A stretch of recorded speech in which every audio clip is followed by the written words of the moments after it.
SKOL VIKES, man. Come on in, man. SKOL VIKES, man. Lot to talk about tonight, man. You hear me? Had to switch the live up. Set up a whole new live and all that. But we here, you here. Let's get into it, man. You come in the chat, like it up. You hear me? Heavy. SKOL VIKES.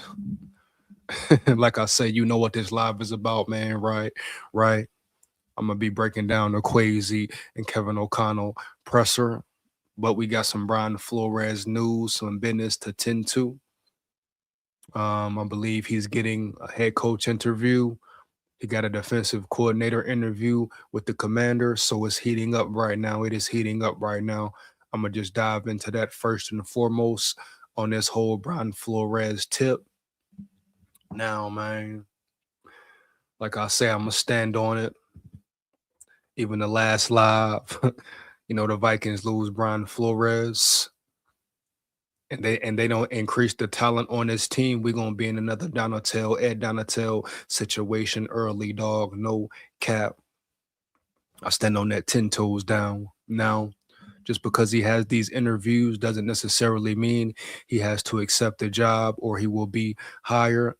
But the fact that teams are after him, right, giving him requesting to give him head coaching interviews, requesting to give him defensive coordinator interviews. It's getting very shaky, baby. Very shaky for the Minnesota Vikings. The potential for Brian Flores to be gone is really real, So I'm going to get into the Brian Flores situation first. Boom. We might be here for a little minute, but it's all good. Lock in with me. I repeat, lock in with me, baby. Yeah. Support the grind, support the channel. Become a member, get exclusive lives, exclusive perks, etc., man. But this Brian Flores news is heating up. It is really heating up. Now, first off, with Brian Flores, I understand people have different opinions, different feelings about this whole situation, about Brian Flores. How good is he really? Some people talk about how certain points in the season, certain games, his defense didn't play up to par. We saw some games the middle of the field was open a lot. Well, the reason the middle of the field was open a lot, right, is because you had Josh Metellus back there in coverage. No disrespect to Hitman, but you had Hitman Smith back there in coverage who has lost about 2 steps. Harrison Smith should not be a starting safety in the league. Now, respect to him, no cap. He's a Minnesota Viking legend. But at the end of the day, that's why the middle of the field was always open, bro. You hear me? No cap. You see the Texans? You see the personnel the Texans have? Huh? Yeah, man. You see how the Texans fly around? Now, you put Brian Flores on the Texans and make him the defensive coordinator of the Texans, and you ask me, will the middle of the field be wide open? Period, dog, huh? No cap. Yeah. But the job Brian Flores has done with lack of personnel, I repeat, lack of personnel at the cornerback position, safety position, etc. Even in the interior, what he's done with this personnel, with this team, how he's turned this defense around in the last 2-3 years. No one else can do the job. I guarantee that no one else could have done a better job than he did, bruh. Point blank, period. And he's only going to get better and better. He's continuing to get better and better. So at the end of the day, if you're a Vikings fan and you think Brian Flores is replaceable, you got another thing coming, homie. You hear me? Heavy? No cap. For real. Ain't no replacing a Brian Flores. Now, you can bring someone in and hope they can coach up to his level, up to his caliber, but they will not match him, I guarantee. I repeat, you can hope you can bring someone in to coach up to his level, but that won't happen, especially if you keep the same personnel you have now. Huh? And you don't hit in the draft, or you don't get no free agency pickups, make no splash moves, especially in that secondary, and you come out there again with Isaiah Rodgers, Byron Murphy, he's going to be there. You know, he signed a big deal, big contract, whatever. Boom. You come back there with Josh Metellus playing safety or being a cover safety. If Hitman play another year and Hitman is your starter, right? If Theo Jackson is your starter, and you give that defensive coordinator the same personnel you gave Flores, this defense will be probably 20, ranked 20 or less. I repeat, ranked 20 or less, dog, for real. So everybody trying to act like or talk like it's not a big deal if B Flow goes, you are very mistaken, highly mistaken, baby, for real. No cap, huh? Yeah. You're not replacing a Brian Flores, bro. You can only hope to bring somebody in who can match him or try to match him. Period. Like I said, you give Brian Flores a personnel like the Houston Texans have. You see how that defense plays, right? How that defense flies around. You see the difference in personnel they have, how their cornerbacks fly to the ball, how their cornerbacks tackle, how their cornerbacks and safeties cover, how their front line is dominating, period, dog. Shout out Will Anderson, heavy. Shout out D'Amico Ryans, heavy. Roll Tide, full of pride, no cap. But you see how them boys play? You see how they dominated the Steelers O-line, baby? Are you kidding me right now? Now you put Brian Flores with that defense and you tell me is the middle of the field ever open? Yeah. Come on, homie. No way around it, man. Yeah. So let's stop the cap here for real. Let's not get carried away, homie, for real. B-Flow don't go. B-Flow don't go. But now I think it's going to be about the Guapino. As far as the commander situation, what it will come down to, he's getting interviews. Now, this is for the DC job for the commanders, right? Right. But I believe he's getting a head coaching interview as well. Like I say, I'm going to get into the articles and break them down. But as far as the DC coordinator position, when it comes down to Washington and who keeps him, if the Vikings retain him, or if Washington acquires him, well, it's gonna come down to who pays. Guess what? The most federale, the most guapino, the most machismo, huh? The most linguini, baby. You hear me, huh? Heavy, bro. No cap. Oh yeah, for real, man. For real. Huh? It's gonna come down who pays the big bucks. Who pays up the most? Now, the head coach position, if he gets that offer, he's probably up out of here. No cap. I believe the Steelers are requesting a head coaching job interview with Flores. I'm not shocked at that at all. Tomlin, Flores, they got close ties. Flores learned from Tomlin. So the Steelers said, yeah, we're going to hop right on that. I repeat, they said they're going to hop right on that. So it makes a lot of sense for the Steelers to try to make Flores their head coach. Bottom line, bro, for real. This is the business, man. This is the NFL. This is how it works sometimes. They will come and try to get aggressive and aggressively poach your coaches. And you have to think about the domino effect as well, right? Right. If B-Flow leaves, does Durante Jones leave as well? Then boom, you're stuck in a situation. You don't only lose your defensive coordinator, right? But you've lost your cornerbacks coach as well. So this is a real time. I repeat, a real time for the Vikings, bro. Real. Yeah, a real time for the Vikings, man. No cap. If B-Flow leaves, it changes everything. It changes every single thing, man, for real. It changes how the Vikings may have to draft. It puts more pressure on them in the draft. Changes what they need to do in free agency. All that, bro. No cap. Brian Flores is a game changer. Brian Flores is that dude. He is that guy. Everybody knows it, man. Heavy. Let's get into this article real quick. Shout out Knicks. Shout out Knicks or Cup champs in the building. What's up, man? What up, Knicks in the building? Shout out Knicks or Cup champs in the building, man. Shout out my boy, Heavy. David in the building. David Ruiz in the building. What up, big dog?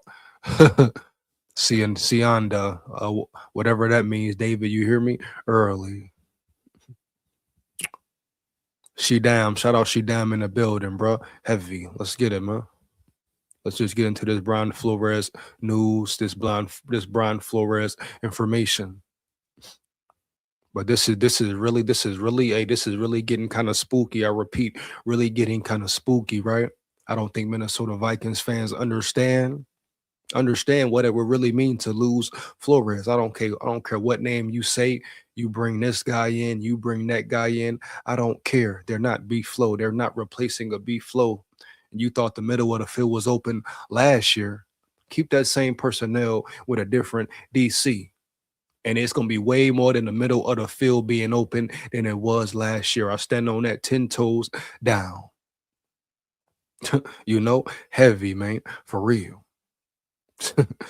You know what I mean? This is real, homie. You talking about the best DC. I repeat, the best DC in the land. And you think it won't affect the Vikings, affect this organization? You know what I mean? Do you think this won't affect this organization in a negative way? I said in my last live when I pretty much went off. You hear me, huh? Yeah. I said in my last live, if B-Flow leave, this shit is over. You know, do we trust KWESI to hit in the drafts? Do we trust KWESI to bring the right personnel in? Huh? Do we, dog? Like, for real? Do we trust KOC and KWESI to identify the right defensive coordinator? Period, man. Yeah. Brian Flores pretty much fell in their lap. You know what I mean? Come on, bro. Let's stop the cap here for real. This defense will not be the same if you lose B-Flow now. If they enhance the personnel, homie, bring in some elite cornerbacks, huh? Bring in some elite players, bring in some juggernauts or draft some juggernauts up front. Yeah, okay, then maybe you bring in a Raheem Morris, you know. Raheem Morris, you bring him in, he can adapt, he can turn your defense into a well-oiled machine. But the difference between him and the flow is he will need his personnel to be outstanding. Brian Flores can make a defense look good without his personnel being outstanding, right? Right. That's the difference, man. What you got to understand, man.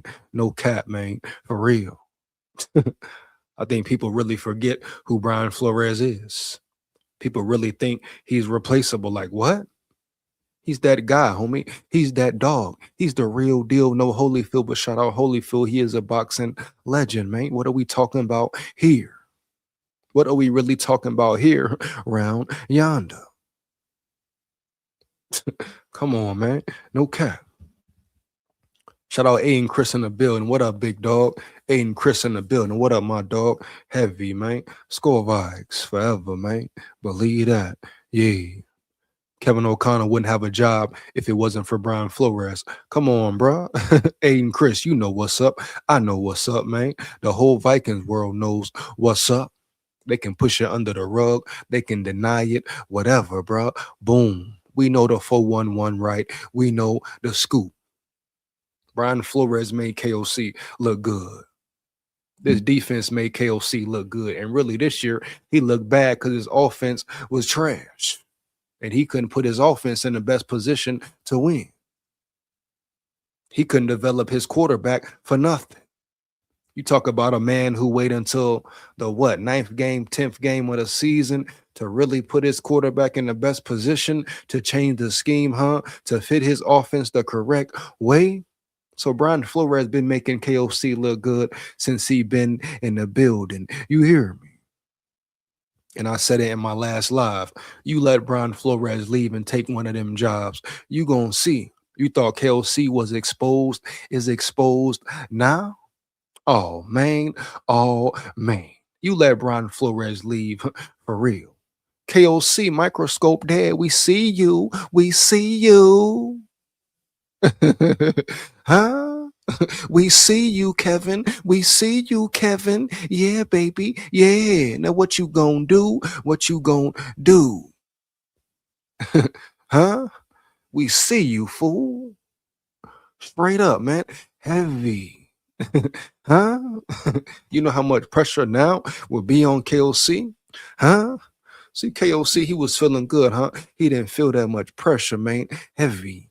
But now with B flow gone, you can't rely on your defense. The defense can no longer carry you.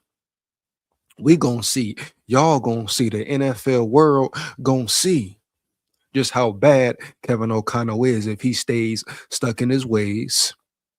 If he doesn't develop his quarterback, boom. If he stays in his ego, boom. We're gonna see how bad he is, bro. For real. Right? Right. The curtain will come. Pull it back, bro, huh? Pull it all the way back. We know what's up, man. Stop the cat, man. For real, man. Huh?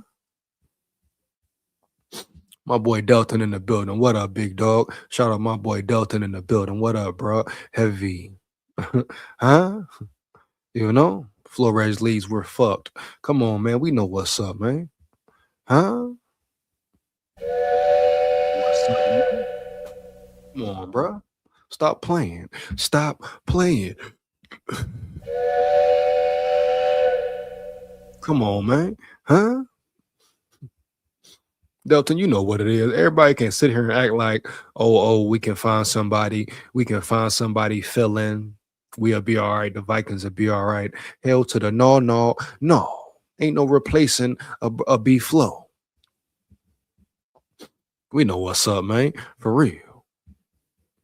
Shout out Tsunami One in the building. Stay away from Greenland. Bet, stay away from it then, homie. Yeah. Who is Greenland, Tsunami? Who is Greenland? Once again, I repeat, Tsunami, who is Greenland, huh? Yeah. I think it's very important to stay out in front of the curve with this personnel. We have, especially on the defensive side, Mr. Flores leaves. We're losing every game by 3 possessions. Facts. Hey, Delton, we know the scoop, man. We know the 4-1-1, huh? Yeah. You know, we know the 4-1-1. Ain't no way this defense remains the same. You know it, Delton. I know it, bruh. Right, right. This defense will go downhill. And the offense for damn sure going downhill. Your defense carried your offense. So what you think gonna happen if your defense got the same talent, but they don't have the same talented defensive coordinator? So what the hell you think gonna happen? What you think the domino effect will be? What? Huh?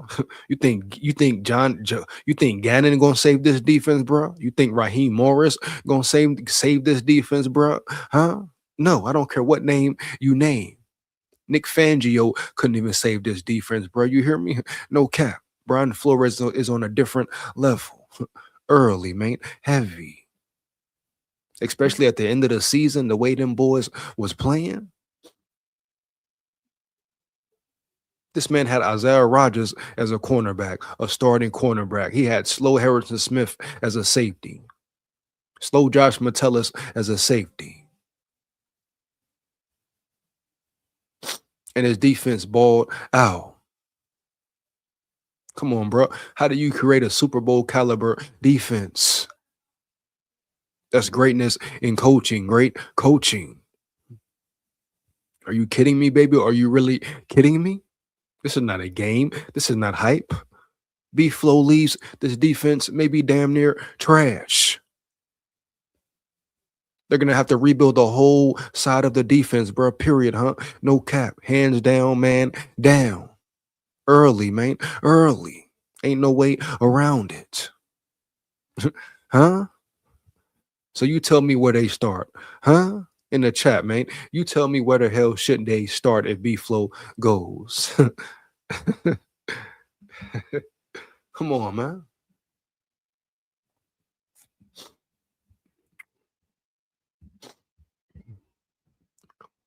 I want Ben Johnson and Brian Flores on the Minnesota Vikings, but I know Ben Johnson isn't leaving the Bears. Hey, and Chris in the building, man. What up, big dog? Let him know, man. Come on, bro. Huh? Yeah. We know what's up. We know what it is. We know what it ain't. Nah, Ben Johnson ain't going nowhere, homie. Ben Johnson locked in, bro. He locked in with the Bears early. Ben Johnson is locked in with the Bears forever. Ben Johnson is one of my favorite coaches in the NFL. I'm a Minnesota Vikings fan, but I'm impressed with the Bears in 1 year. Let him get 5 or 6 seasons in. We going to stay looking up to the Packers and Bears. Oh man, Aiden. Oh man, Aiden, Chris. I hope you're wrong, but it could be strong. Look what the man did his first year. You gotta respect the man. You gotta respect his program, right? His mentality, his mind frame.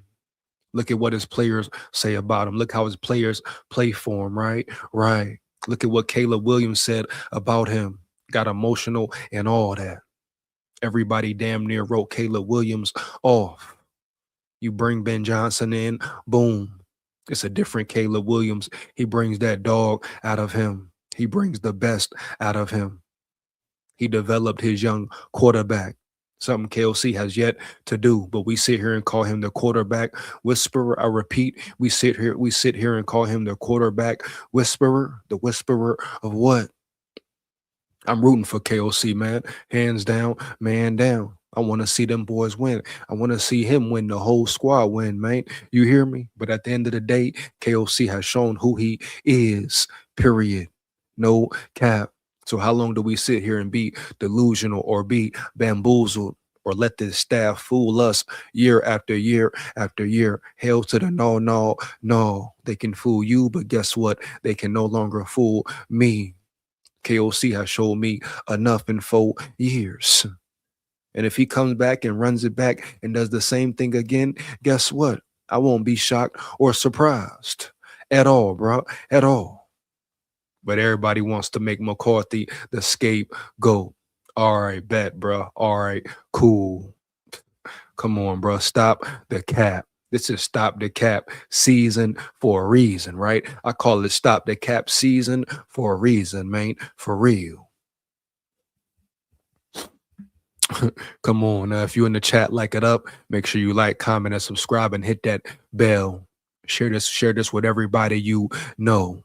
Support the grind, support the channel. Straight up, man. SKOL, Vikes, win, lose, or draw. But we come to win. Come on, man. Stop the cap season is upon us. It's upon you starting tonight. Yeah, bro. Bitch, yeah. Huh?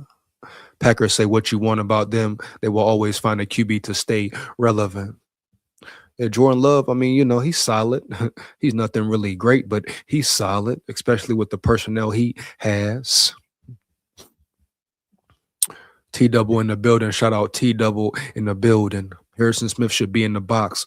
Facts. I said it all year. No disrespect to Hitman, right? But at the end of the day, he should be a box player. He can't be in coverage. He's a liability in coverage, man. I watched every game of the season. Y'all saw it live with me.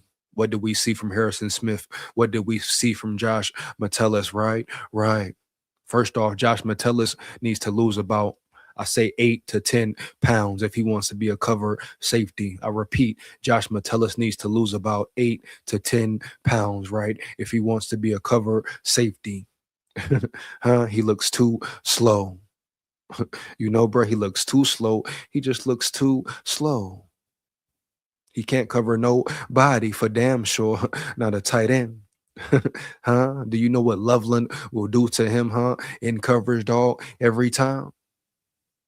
Do you know what Loveland would do to Harrison Smith in coverage every time, especially now with a full season under his belt? And people want to talk about the middle of the shit, Sherlock. I wonder why it was open. I even had to check myself like, yeah, it was times it was open, but why? Because of the personnel. It's going to be open, bro, period. When you got slow safeties in the middle, when you got an average safety, Theo Jackson, in the middle in coverage, and he still make them look real good. No disrespect once again, but we stating facts here. Ain't sugarcoating nothing. Ain't nut riding nothing. You know? Ain't scared to tell it like it is for nothing, bro. Period. Ain't scared about what he say, what he say or she may say about nothing, homie. You hear me, huh? Heavy, hands down, man, down. Come on, man. Y'all know what's up. I know what's up. Early, homie. Yeah. Yo, that was really fucked up that a player's coach and the GM throws the second youngest QB in the NFL under the bus like that. Like, really, that's how you lose a whole team. Oh, I'm gonna check it out, Delton. I'm gonna check it out, bro. Like I say, this main point of this live is to break down KOC and Kwesi's platform, break down their presser, et cetera, et cetera, et cetera. And you know me, bro. I'm gonna break it down for real. Ain't gonna be no nut riding, ain't gonna be no sugarcoating. But I gotta speak on this Brian Flores situation first. You know what I mean? Heavy. We gotta talk about Jordan Addison too. So I'm gonna be here for a little minute. So y'all stay locked in with me. You know what I mean? Early, man. Work in the morning or not. We gonna blow up the spot. Yeah. But yeah, I heard like some of it, but I'm hearing KOC was talking spicy about McCarthy, little slight jab here and there. I'm hearing Kwesi was talking a little spicy, you know what I mean? Slight job at McCarthy here and there. So we gonna throw shots back, bro. Guess what? You know me, Big SKOL. I'm gonna throw them shots back. Boom, boom. Because unlike everybody else, right? I ain't finna sit here and just let McCarthy be the scapegoat and everybody want to blame him and act like he ain't talented, act like he ain't got room to grow, act like KOC didn't blow it with the whole development and the whole scheme. Hell to the no, bro. Not on my watch, for real. Lock in with me, bro. Lock in with me, homie. Yeah. I'm ready for Harrison Smith to retire and let's get Caleb Downs back there. Caleb Downs, huh? Let's get it. Caleb Downs, huh? Let's get it. Kwesi want to trade now. Kwesi want to make a trade, then you trade up for Caleb Downs. Yeah. Emmanuel. Hey, me too, Delta. Me too, bro. You remember during the draft? I was mad as hell, bro. Emmanuel was right there for the taking. What did Kwesi do? We know what the hell Kwesi did, bro. Boom. I was right there with you, homie. No cap. Come on, bro. You remember? I made videos and all about Emmanuel, and look at him now. First year starter. Boom. You know what I mean? Even the guard or the tackle they got, Zabel. I was big on him, but you passed up on Emmanuel Reed. Would have gave you, he would have been a benefit to your defense right now. You see what he's doing in Seattle, how he's producing in Seattle, right? Right. Now you think how he would have produced under Brian Flores. Come on, man. We talk about identifying talent. Now, how can me and you sit back and as fans, Delton, and sit back right here, homie, and boom, watch the game, huh? Yeah. Not even watch a player for the whole season. You know, he came from South Carolina. We didn't sit here and watch South Carolina like that unless they was playing Bama, right? Right. But me and you can sit here and identify clear talent, right? Look at the room and see Emmanuel will be a monster, dog, for real.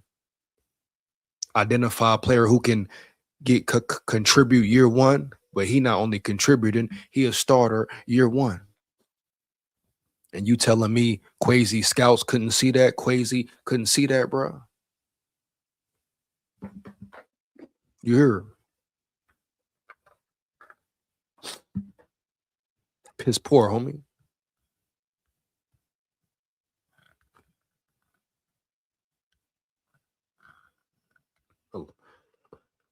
Let's lock in now.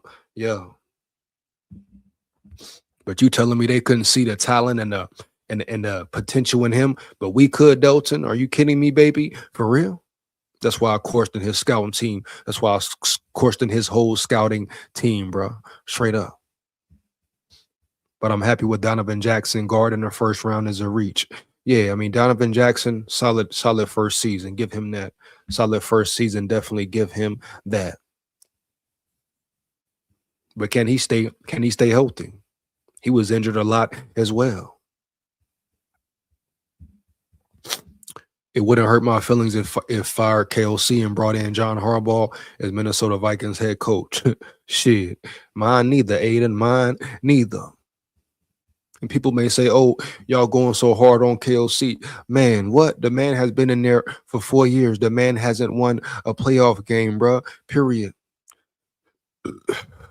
What are we talking about here? The Vikings haven't been a consistent playoff team, bruh. Period. They for damn sure ain't been no playoff push type team. Period. It's not about being hard on KOC. It's about stating the facts and telling it like it is. Did KOC really develop Sam Darnold, or was Sam really like that? Sam was already like that, my man. You know, early, homie. Yeah. He's a veteran quarterback. That's the only time KOC is successful with quarterbacks in his offense. Come on, man. Now he may have shown Sam some different things, but Sam Darnold had experience already. He didn't have to develop him, mold him, turn him into a great quarterback. You know, fix his mechanics, fix certain techniques, change his footwork, help develop him and grow. He worried about McCarthy doing a damn gritty instead of worried about McCarthy techniques and footwork and making him a better man and a better player overall. He's worried about who grittying after a touchdown. What are we talking about here? Huh? Yeah, man. KLC ain't developed nobody. With the Rams, he had Stafford, right? And he ain't even call the plays. That was Sean McVay, homie. Sean McVay. So what are we talking about here? What has KOC really done besides bring a certain culture, a certain change of scenery, a certain energy in the atmosphere? What does that mean, bro? At this point in time, what does that really mean?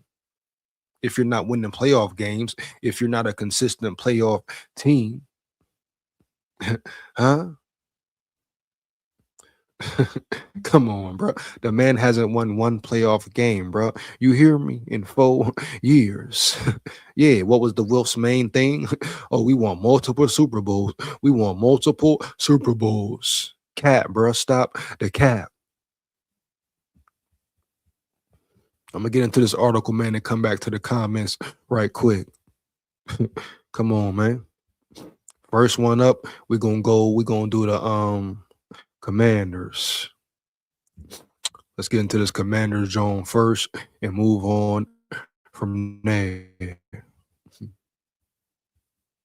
Now, give me 1 second, bro. I'm gonna share the screen and get right to it. But like I say, I'm gonna be here for a minute, man. We here for a minute. But I had to throw this Brian Flores information in here round yonder, man, early. You know? Yeah.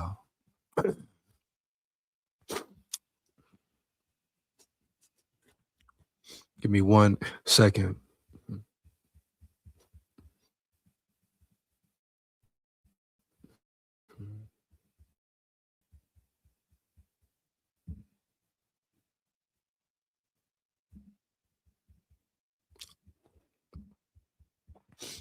Commanders interview Brian Flores, Carl Scott for DC job. The Commanders are continuing to interview potential replacements for defensive coordinator Joe Witt, with Brian Flores and Carl Scott as the latest candidates on the list.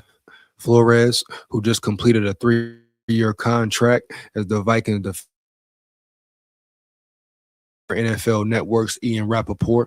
He formed Minnesota's defense into one of the best in the league with his signature blitz-heavy scheme, frequently stifling opposing passing offenses.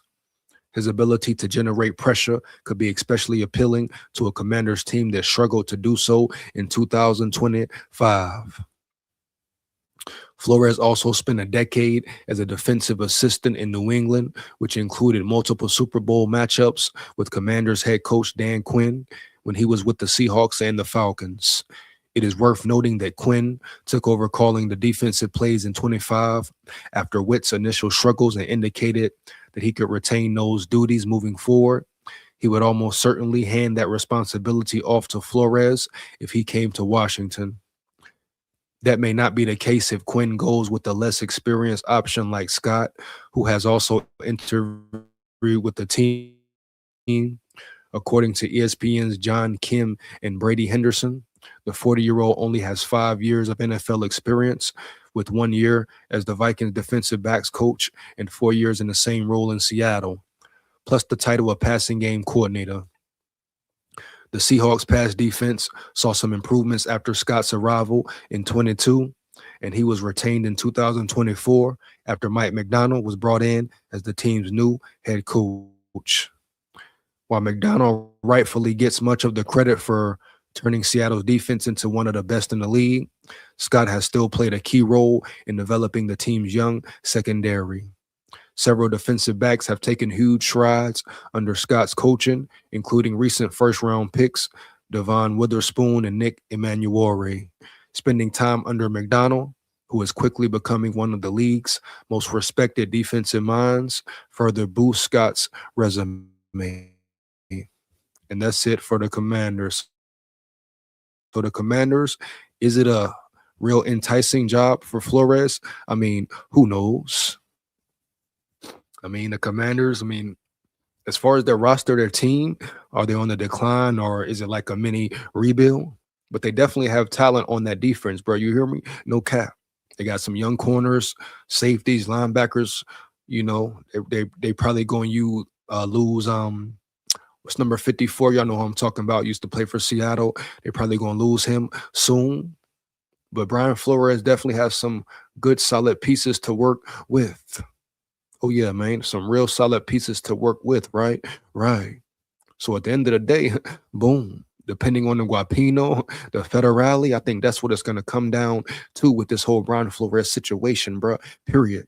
As far as defensive coordinator goes. Now, with the Steelers, I'm finna break that down as well. If they offer him the head coaching job, he's gone, homie. He is gone. Oh, yeah, no way around it. No cap.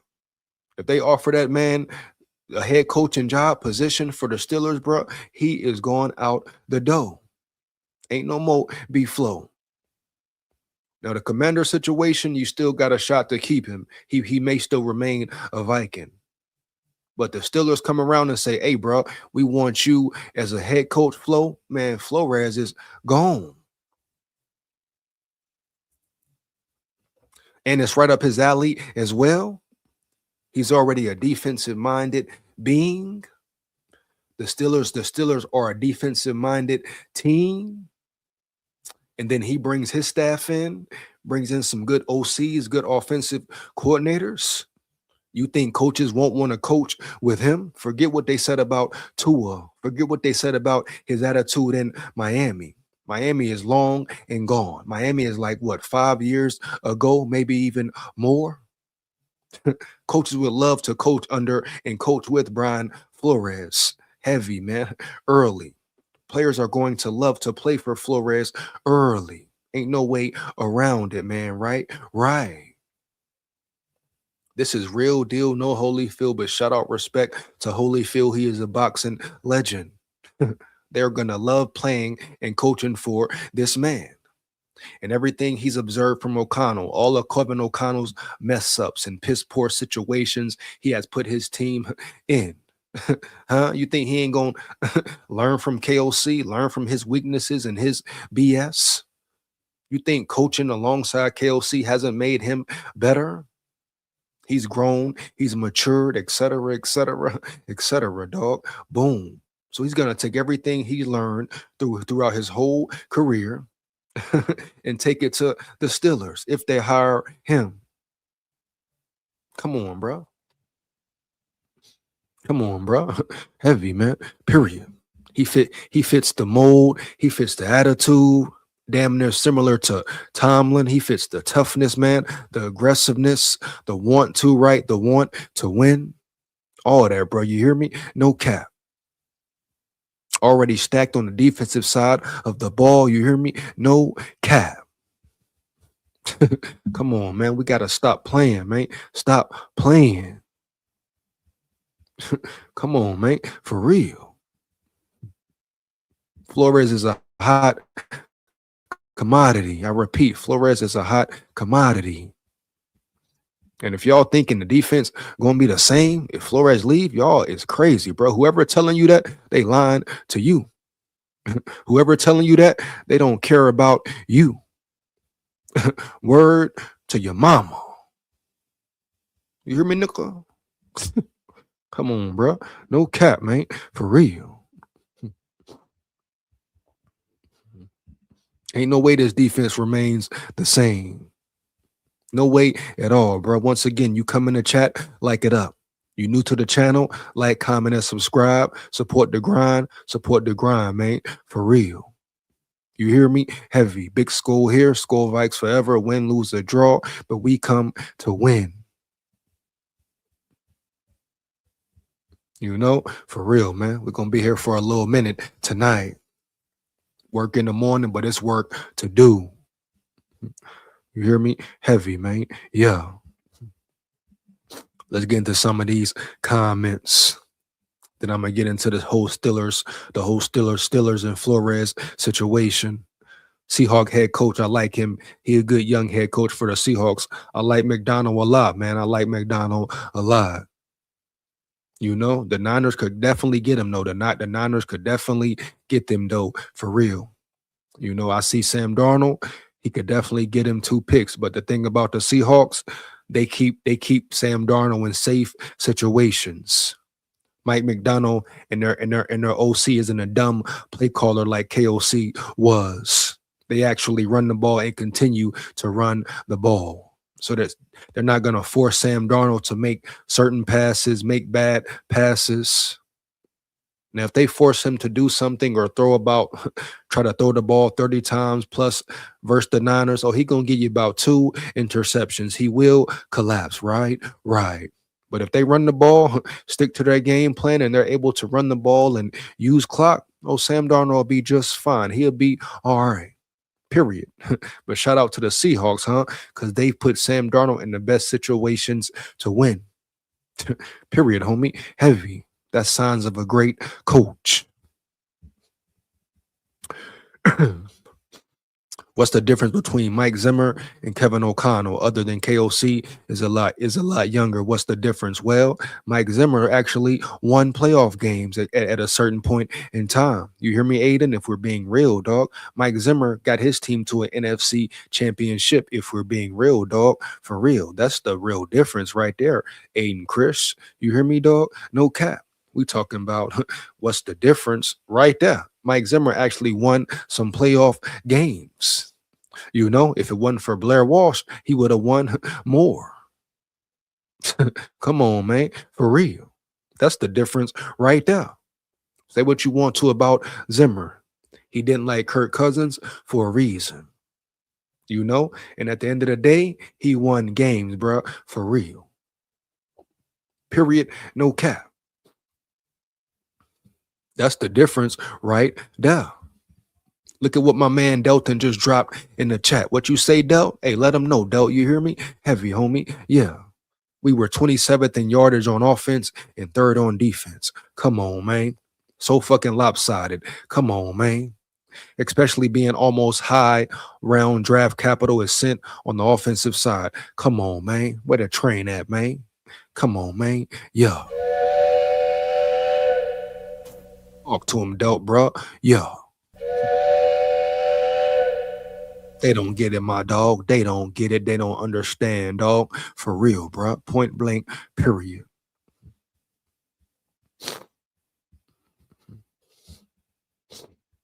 Six shooter in the building. What up, big dog? Shout out 6 shooter in the building. What up, my dog? Heavy. He say salute. He say salute, huh? Yeah, salute right back to you, my boy. Salute right back to you, my dog. Heavy. SKOL Vikes. Forever, dog. For real. Shout out Detroit fan report in the building, man. We got a Detroit fan showing love. I repeat, we got a Detroit fan showing major love. He say real talk, man. Real talk. Run it, man. Yeah, one more again, man. Yeah. Uh-huh. He say that will help my Lions. Oh, no doubt it will. No doubt it will. Shit, it'll help everybody. It'll help the whole NFL if we lose flow, bro. You hear me? No cap. Y'all know? Shit, the whole division to be happy, bro. For real. Hell yeah, man. Shout out Detroit Lions up in here showing love, bro. I rock with it for real. He say he fit the scheme. Oh yeah, Brian Flores fit that. He fit that Steelers scheme, that Steelers personality. You know, the Steel City, Steel Curtains, all of that, bro. For real. Brian Flores is a Steeler for real, homie. Yeah. He say all facts, man. Much appreciated, man. Much appreciated to Detroit fan report in the building again. My dog, my dog. Oh no, no, not my boy Andre. Andre, what up, big dog? Yeah, man. Andre came up here and said what he feel and kept it real last live, man. You know, shout out my boy Andre Sutton in the building, man. Yeah, SKOL vibes. Come on, man. Detroit fan, we need to collab. Hey, let's do it, bro. You know what I mean, bro? Heavy, man. Let's get it. I'm gonna check you out for real, bro. No cap. If you cool with it, drop your email in the chat. You hear me? Or check me on Instagram or something, or I'll shoot you an email, man. But let's get it though, man. For real. Yeah. Stop the cap season is here. I repeat, stop the cap season is here. Let's make it happen, Detroit fan report. For real, dog. Heavy. SKOL, I told you, this is what our franchise do. KOC is the worst coach we ever had by far. He walked in with talent. Man, Andre, hit it on the head with a hammer, huh? Yeah.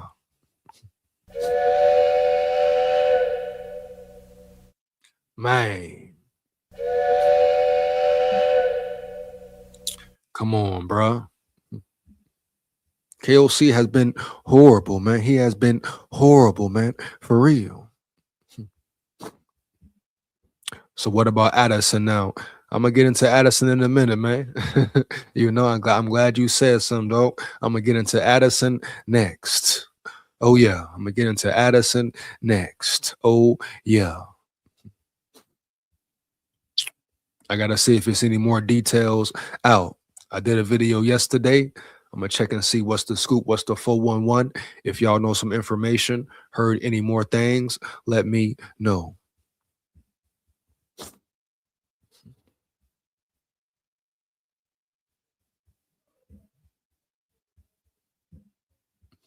Yeah, bro. And let's get into this Steelers, Brian Flores situation, information, etc. See what's going on here.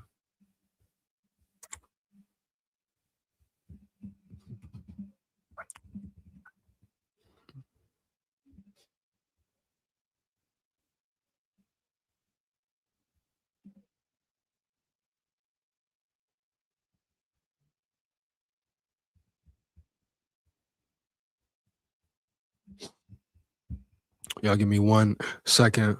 You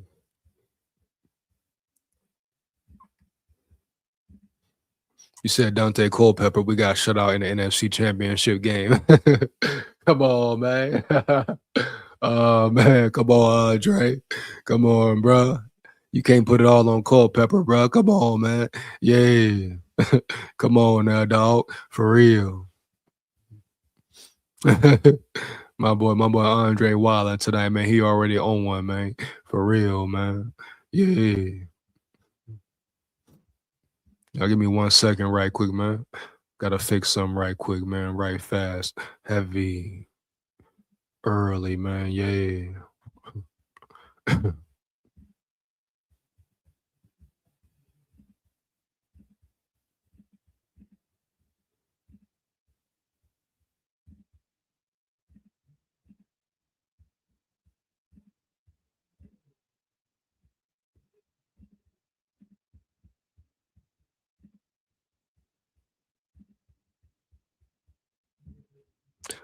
SKOL VIKES, SKOL VIKES.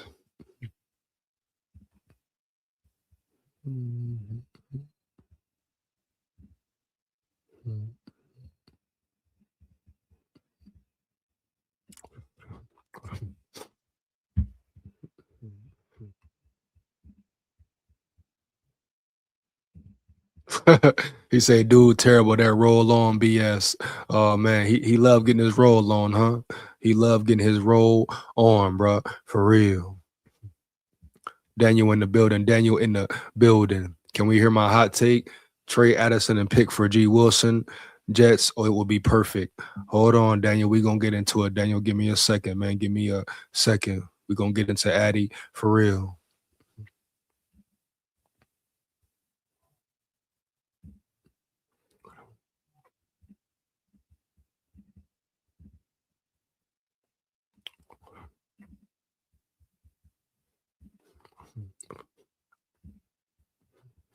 We're going to get into Addison in 1 second, man.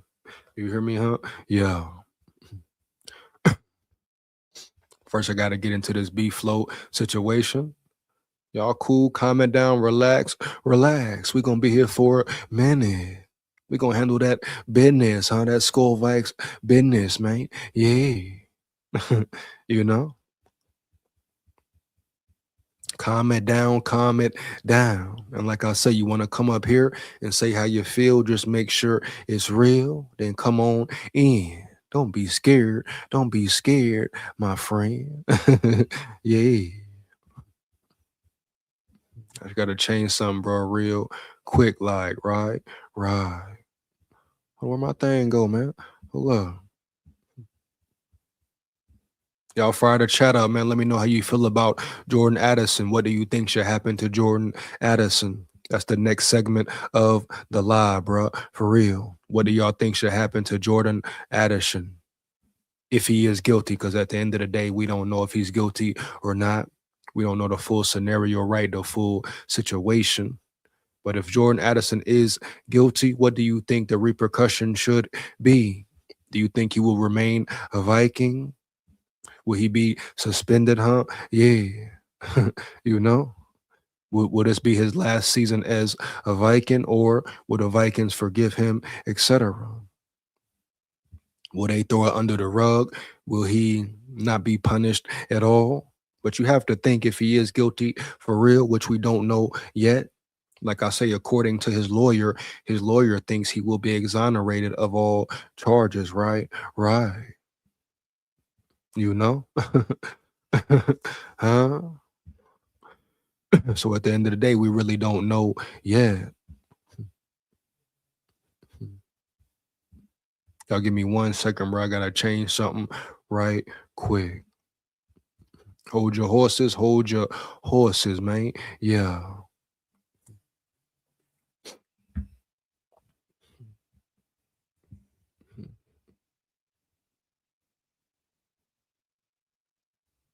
Come on now. Come on now, man. Yeah.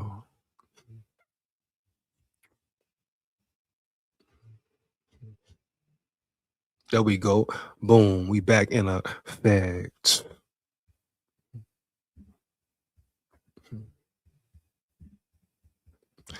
I can't do stupid anymore with this team live boat. This is ridiculous. Dudes are drunk. Hey man, Daniel, what do you know the 411? Do you know the scoop? You know? Now, until I know further details, until they say, boom, he is guilty. And like I said in the video, for real, if he is guilty, he's probably out of there, homie. Heavy, inexcusable. You can't take no more. But we got to wait and see how it really pans out. But at the end of the day, I don't know why he's in that situation, why he out at 3 in the morning. Addison got to get it together mentally. Like I said, I don't know if he got something on, family going on, family issues, etc. What the hell is wrong with my dog? But at the end of the day, bro, it's no more excuses for him. But I ain't going to sit here and bash him, because at the end of the day, we don't know what happened for real. Now, why is he out at 3:48 in the morning? Take your ass home. Get to bed, Jack. Heavy, bro, for real. No cap. You hear me? For real, dog. No cap. Get your ass in the bed. The main focus for him should be working on his craft, working on his craft. I understand it's the off season. Boom. But what is you doing, bro? Huh? Who is you around, bro? Huh? Like, what are we doing here, Addison? Enough is enough. Enough is enough, dog. Heavy. But I'll also tell you this, anybody putting up mug shots of Addison for a thumbnail, trying to draw in attention, trying to draw in views. I tell you all the time, majority of the fans really don't care about these players' well-being. Look how hard they win. Look how hard they go on Addison, but they didn't go hard at all on Wes Phillips. I'm just saying, see the BS, man, for real. See the bullshit. But if Addison is guilty, boom, I'm right there with you, Daniel. He might have to get gone.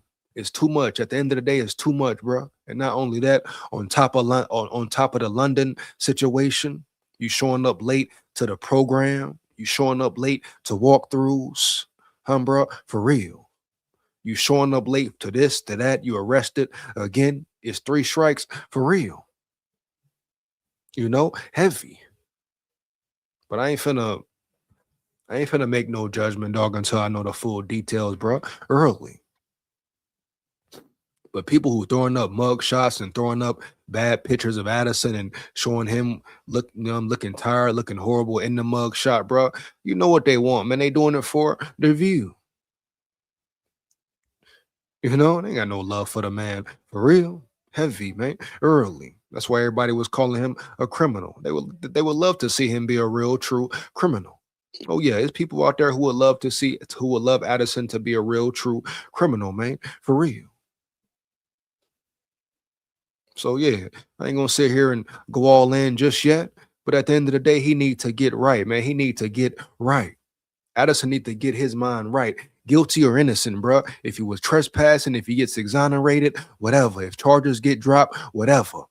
Why the fuck is you out at 3 in the morning, my dog? Why the hell is you out partying? Whatever, my dog. Ain't nothing but trouble in the streets at 3 in the morning, my dog. For real. You need to be in the sheets, speaking, snoring to the cows, my dog. For real, bro. Early. Huh? Off season or not? Huh? You want to turn up, huh? You want to do this, do that? Do it with people you know for real, man. Do it with people you think got you for real, man. Heavy. Who's around Addison? Who's around him for real, man? Heavy. Huh? Can't be nobody who care about him for real. No, can't be that. I don't care if it's family, friends, etc. Obviously, they don't care about him for real. But at the end of the day, he got to make the choice. He make the choice. He bring them round. He make the choice to go out. He make the choice to do dumb shit. Put himself in dumb situation, bro. For real. So guilty or not, he need to sit his ass down. You hear me? We see it all the time. He in a great position. Now he finna blow it. This the same Addison who came in after he drafted talking about he want to break generational curses. And he finna blow all this shit up. You hear me? I'm rooting for Addison, man. Want to see him win. I ain't finna sit here and down talk him like that anyway. Because I still don't like how the Wes Phillips situation was handled. And how a lot of situations are and was handled in the world in general, my dog. For real. It's pick and choose. It's pick and choose. But at the end of the day, Addison need to sit his ass down.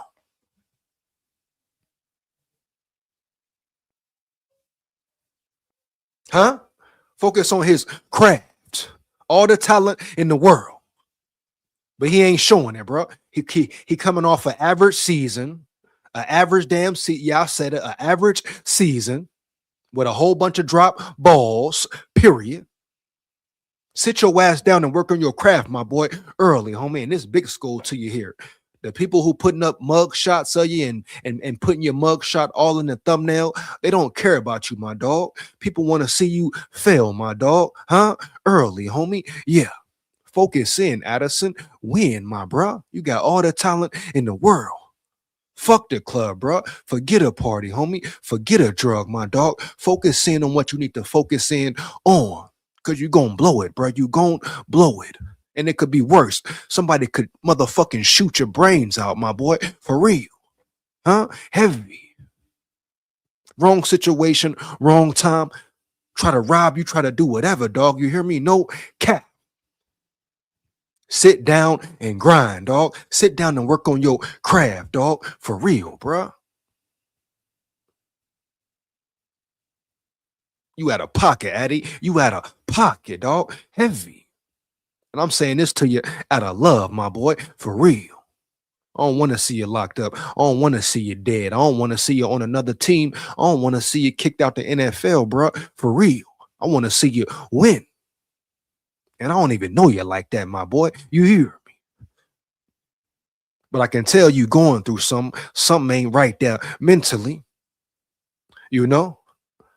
I can tell you may feel alone, dog. You hear me, homie? Yeah. But you need to get the help you need, homie. For real. All that other bullshit, if you lose it all today, ain't nobody gonna be there. You hear me? All the people around you now, huh? The people you helping, man, family, friends, bitches, whatever. You get locked up today, you die today, bro. You lose it all today, gonna be you alone to face that shit, homie, for real. If you got some real ones, yeah, they may be there. But at the end of the day, it's gonna be you, dog. No cap, hands down, man, down. Shout out Too Evil to Hope in the building, bro, for the $2 in the chat. Super chat, man. Addison just unalived the pros to 2, so he's good. Hold on, what? Hold on, Too Evil, what? Bruh, shout out Too Evil with the super chat. But what the hell are you saying, homie? Yo, you diabolical, my dog. Bro. Yo, this dude is diabolical tonight. What the hell? Too Evil, what you own tonight, my bro? What the fuck, dude? Bruh, he is wildin', my boy. Homie. He said Addison just unalived a prostitute, so he's good. Man, what? Hold on, man. What the hell, man? Oh, man, homie. Yeah. Yo, shout out to Evil in the chat, man. Yo, he's wild, bro. That boy's wild, bro. For real. That boy Too Evil is wild tonight, man. For real. Oh, man, he coming in hot, man. He is coming in hot. Oh, man, bro. No cap. Shout out my boy Too Evil again, man. Heavy. We did Dennis Green and Mike Tice wrong. Mike Tice wasn't bad. Oh man, Andre. Oh man. I'm gonna drop it, man. I'm gonna drop the link in a minute, man. For real. Anybody want to come up? Come on up. Let's get it for real. I'm gonna drop the link probably after, maybe before the pressure, dog. Before the presser. But I really want to get into these pressers. We about an hour in. Yeah, we probably hit about the 2-hour mark tonight or maybe more. But I want to do these pressers first. But I want to look at this Jordan Addison situation right quick. Look. And 4-hour draft sleeper, he a dog, cornerback Pons. Like this kid, ball hawk, can cover outside, just what we need. I'll probably do another mock draft on Friday. Daniel, so come and lock in with me. And let me know again about cornerback Pons. You hear me, dog? Yeah, I'll probably do another mock draft on Friday. So come drop names in the chat on Friday, bro. Let me know. You know what I'm saying? The players to watch, player scouts should be looking at, et cetera, et cetera, et cetera. Because as y'all know, sometimes we as fans can identify better players than the damn personnel can. You know, the people in the Minnesota Vikings building.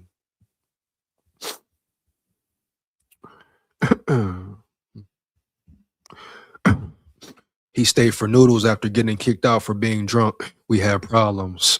Oh, man, that's what it was, Daniel? Okay. Let me see, man. Let me see. That's more than 3 strikes. Most get accountability slapped in him. He must be held accountable, bro, for real. He must be held accountable. SKOL, it don't matter. He's black. We always against the 8 ball. Big facts, Andre. Man, you hit it on the head with a hammer, huh? Yeah.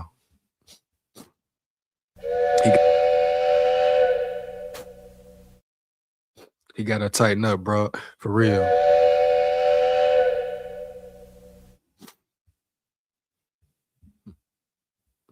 Addison for Wilson, please. And TY. We gonna see, Daniel. We gonna see. He also said, let's get paid. True, man. Very true. I don't know where all that energy went. Holding in the building. My dog holding in the building. Yeah, what my mom say, 3 a.m. is devil's hour, but Addison ruining his career by doing this. I will still want Addison to succeed. Big facts, Golden. What she say? Man, Golden, A. Listen to your mama, man. Listen to your mom, bro. You hear me, Golden? She telling you right. I repeat, she telling you right. I said Golden, my bad. I know you changed your name. Holden, bro. Listen to your mom, bro. For real, no cap. You hear me, huh? Yeah. Ain't nothing out in the streets at 3 a.m. but bullshit. But demons and vultures in trouble lurking. You hear me? No cap. So shout out to Scold, shout out to Holden mom, bro. For real. Heavy. You hear me, homie? Yo. Addison needs a strong drug habit to get him straight. I don't know what it is, man. I don't know what it is. Too evil, man. Huh? Trade him. He want to leave. Skull. Might have to, man. Might have to. Heavy. I'm trying to play down his badness. I feel you too. I feel you too. No cap. My favorite coach was probably Denny Green, even though that's from a long time ago. Shout out Denny Green, homie. Shout out Denny Green. Don't play around at an Indian casino. They don't play on sovereign grounds.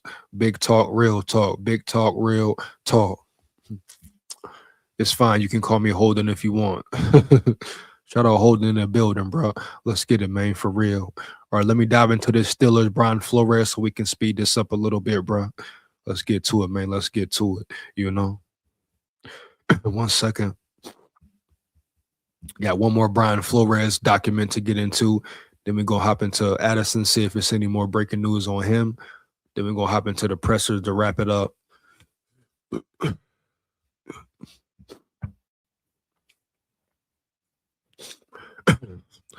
Steelers request interviews with Brian Flores, Anthony Weaver. There are now 2 more known candidates to replace Mike Tomlin as head coach of the Steelers, including one individual who is plenty familiar with the club. According to multiple reports, Pittsburgh has put in a request to interview Minnesota defensive coordinator Brian Flores. Multiple reports also indicate that the Steelers have requested Dolphins defensive coordinator Anthony Weaver. So it's going to be between those two. And we got to take into consideration as well, right? Brian Flores, he doesn't have to accept any job for real. Let's not forget that. They also don't have to hire him as well. But it's no guarantee that he will just up and leave, even though I think he will leave, especially for the Steelers head coach vacancy. I think he will definitely take that. Out of all the positions he can get, right, this probably makes the most sense. And defensively, he defensive minded. This is probably the best situation for him, right? Right. Fire the chat up. Let me know how you feel, dog. No cap. Flores, 44, spent the 2022 season with Pittsburgh as the club's senior defensive assistant and linebackers coach before Minnesota hired him to be its defensive coordinator in 23. By most accounts, Flores made a positive impact and was well liked in his 1 season with the Steelers, making it unsurprising that the club would want to interview him after Tomlin's departure. Flores has also interviewed with the Ravens after the fellow AFC North club fired John Harbaugh last week. Oh, man, so that interview has already happened. Wow. Weaver, we don't care too much about Weaver, but let's talk about him anyway just to see what the competition is like. Weaver, 45, has served as the Dolphins defensive coordinator for the last 2 seasons. He is also familiar with the division, as Weaver coached for the Ravens from 21 to 23 as defensive line coach and was the Browns defensive line coach from 2014 to 15. Weaver also played for the Ravens from 2002 to 2005 before finishing his career as a defensive end with the Texans from 06 to 08. And that's pretty much it, man, for real. So Flores is getting looks. Flores is getting booked. So the question is, what will Flores really do? What will he choose? I like the idea of trading Addison next season when a team is desperate for a good receiver. And maybe, what team do you think that will be, Too Evil? What team do you think that will be? That is the big question, right? Early, man. Heavy. Yeah. Now let's see if we got any Jordan Addison news, any updates. If y'all know any updates, let me know, bro. For real.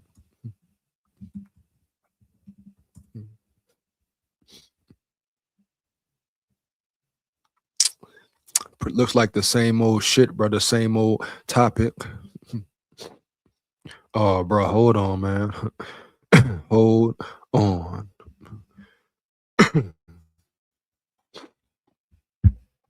Let's see what we got here.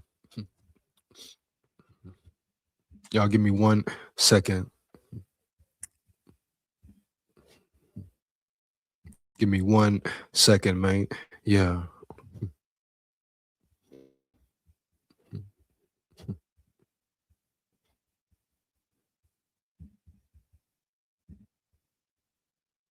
Let me go ahead and drop this link as well.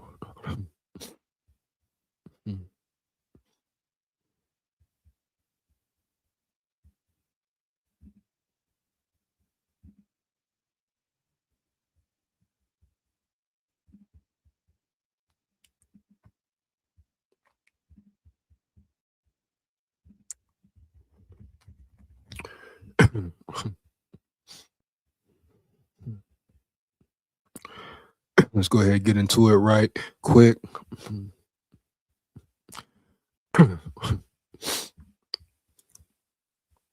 Boom. Here we go. Police say Jordan Addison repeatedly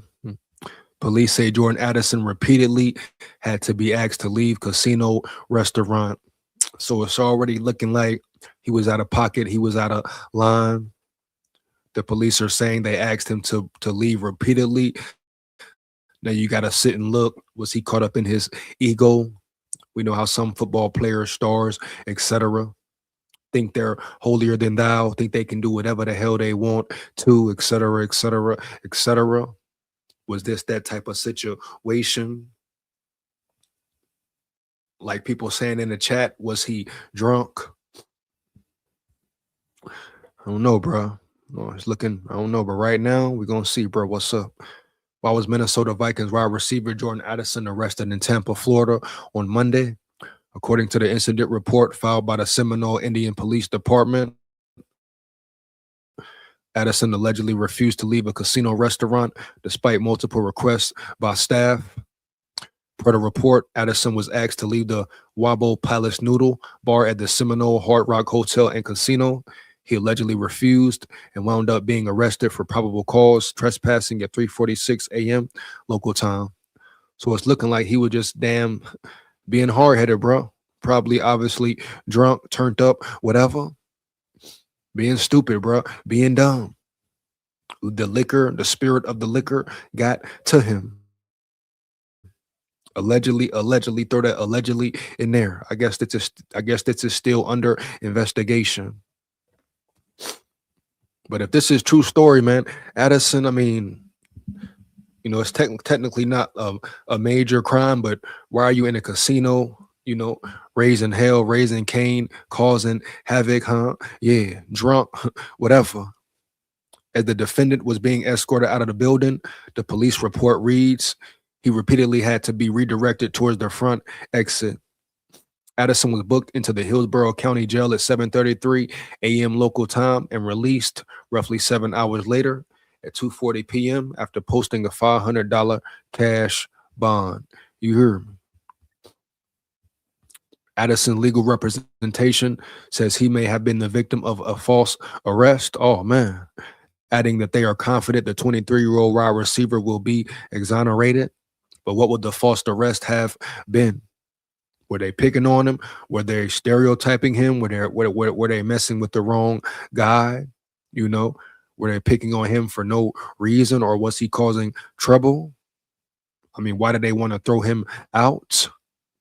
On Jordan's behalf, his legal team has already initiated the investigation. Shouts out, kudos to them. Identify witnesses, and we are reviewing the viability of a claim for false arrest. Younger and associate said on social media he looks forward to the legal process, and upon full investigation, we are confident Mr. Addison will be exonerated. So this could be foul play from the cops, from the security, whoever kicked him out. They could have been picking on him, messing with him, etc. From this news here, they're saying they have witnesses that may change everything. So, like I say, bro, I'm not gonna sit here and bash him and do all this and tell the Vikings to do this and that until further notice comes out. But my whole thing with Addison is, why are you out that late in the morning anyway, bro? No cap. Now he has every right to be gambling. He has every right to do what he wants to do. But just being smart about the situation, understanding what he's been through already. You hear me, dog? Heavy, the way it looks, the perception, etc. The way it looks to the NFL, to the Vikings, whatever. Even if he wasn't doing anything wrong, why put yourself in a certain situation where somebody can mess with you anyway at 3 something in the morning, where you're getting into a potential standoff or altercation with the law? Now, as far as this article goes and why he was arrested, he wasn't doing no criminal activities. Heavy. He wasn't beating nobody up. Heavy. Seemed like he was maybe overly intoxicated and being a little aggressive or being unruly, if that's the case. As far as his lawyer, as his lawyer stated, he feels like he will be exonerated from all charges. This is all false claims. So I'm not going to pick a side either way. But my thing to Addy is this, bro. Focus in, like I said earlier, bro. Lock the fuck in. Lock in, bro. Period. Don't give them folks a reason to mess with you, bro. Don't give them a reason. Don't give the law a reason, homie. You hear me? Heavy. Don't give Minnesota Vikings a reason to second guess you at all. It's been too much shit already, early. That's my whole thing with Swaggy Addy. Focus on your craft and lock in. Everything else don't matter, bro. It's just chatter. His arrest in Tampa is his third run in with the law since Minnesota selected him 23rd overall in the 23 NFL draft. In July 2023, he was cited and later pleaded guilty to driving 140 miles per hour on a Twin Cities freeway.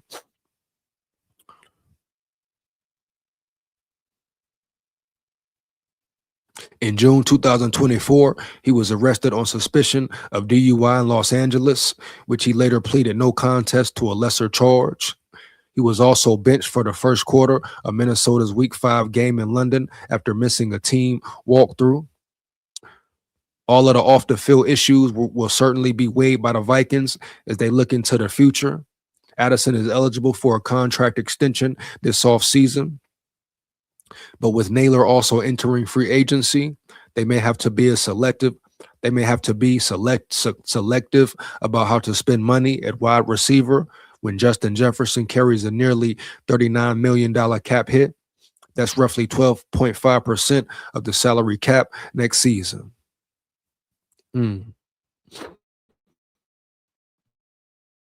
Jordan is unique because 99% of the days that Jordan Addison is a Viking, he's a joy to be around. Vikings general manager KWESI Pressor said Tuesday, he's incredibly intelligent, confident, responsible.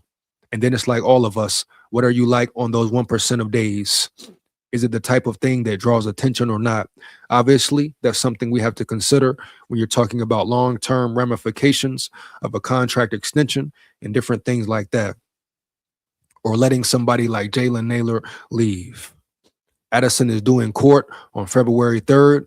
We'll be following his situation closely. And that's what it is, bro. Period. So like I say, homie, the verdict isn't out yet. We still got to wait to see what happens when he goes to court. But just the whole situation of being in the spotlight again for the wrong reasons, man. For real. Yeah.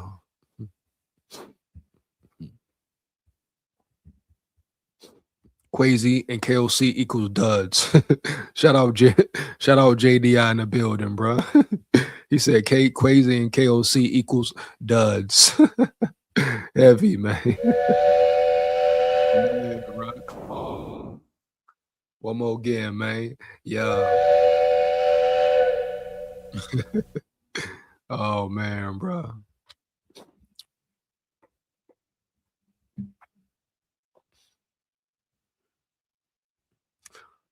Oh, was he in Florida? Oh yeah, those boys are different down there. Definitely different, man.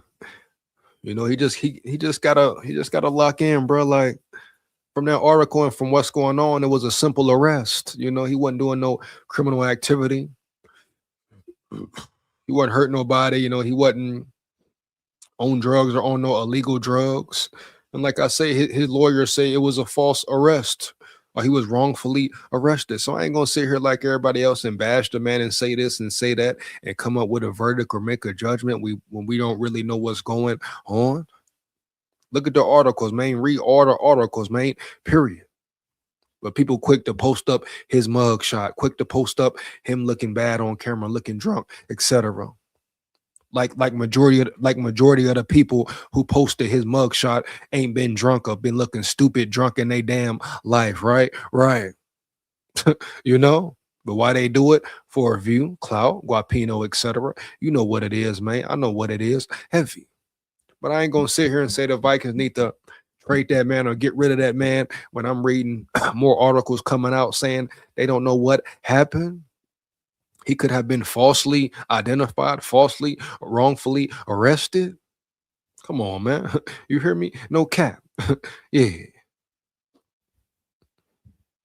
I spoke my piece on it and I stand on it 10 toes down. At the end of the day, Addison need to stay at home, bro. Period, homie. Yeah.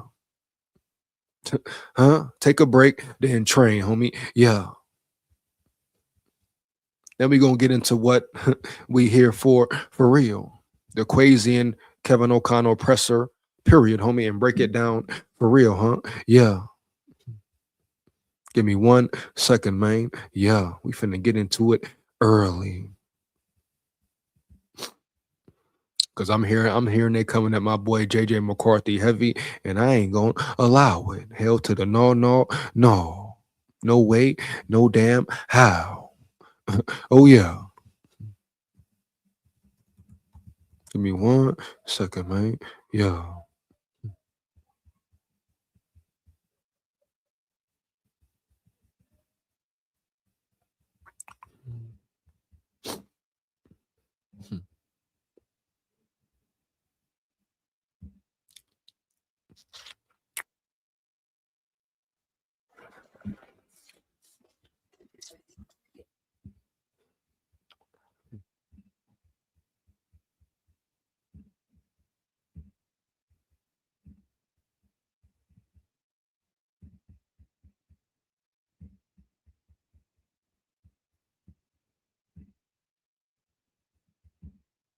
Game.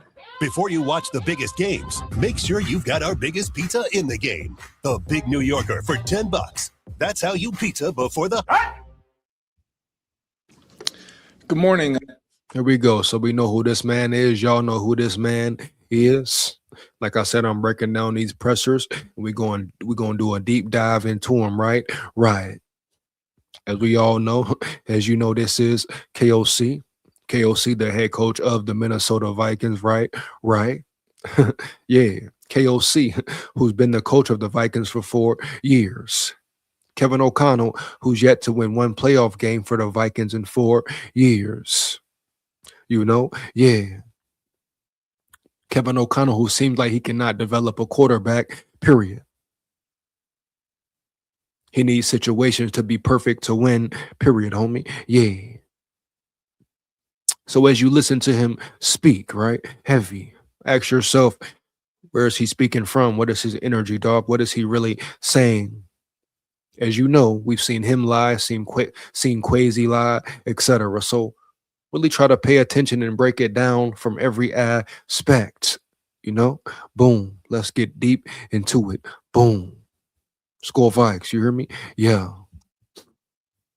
And also, as you listen with me, observe with me, you know, fire the chat up. Let me know how you feel along the way. You know, this dude looks so soft, man. Coming in real with it, homie, heavy. He Hold on now. You hear me? Hold on, man. Jen Wild. Yeah, baby. JDI Wildin', man. You hear me, homie? Yeah. Ah. He said that boy couldn't develop a QB on Madden. That's all bad, bro. All bad, my boy. Yeah. Come on now. Let's get into it early. Here we go. Y'all ready? I'm ready. Boom. Wanted to just, make sure I take the time starting out this morning just to continue to, show the gratitude and the appreciation I have towards so many different aspects of our organization. Starts with our owners. So fortunate to, have our owners be. No, we're talking about the owners, the Wilfs. We're talking about the Wilfs, the owners, right? Who are starting to seem like they're just satisfied and they're cool with being mediocre, being average, right? Not being a playoff team at all. If they are a playoff team, it seems like they're cool with winning one game or not winning any games in the playoffs. They're cool with just making it, just putting their ass in the tournament, just putting asses in the seats. Selling popcorn, selling chips, hot dogs, cheddar cheese and shit, chips and dip. You hear me, dog? Nachos and cheese with an extra beer, please. You know, they're cool with selling liquor and alcohol products and merch in the stadium, but they've never been cool with or never really had the want to win. This all has been hyped up by the Wilfs as well. The Wilfs aren't absolved from any blame as well, right? Right. Weren't the Wilfs the same owners? Are we talking the same owners, KOC, who said, I repeat specifically, we want to win multiple Super Bowls? I repeat, right, multiple Super Bowls. It's 4 years in, and you haven't had one playoff victory. So how the hell they talking about win multiple Super Bowls when you haven't had one playoff victory in 4 years? Somebody make it make sense. You hear me, huh? Yeah.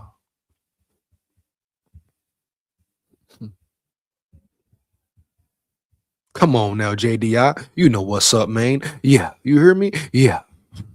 Shout out Angel in the building, bro. Shout out Angel in the building. What he said, huh? Be flow for president. Be flow for president. El Presidente.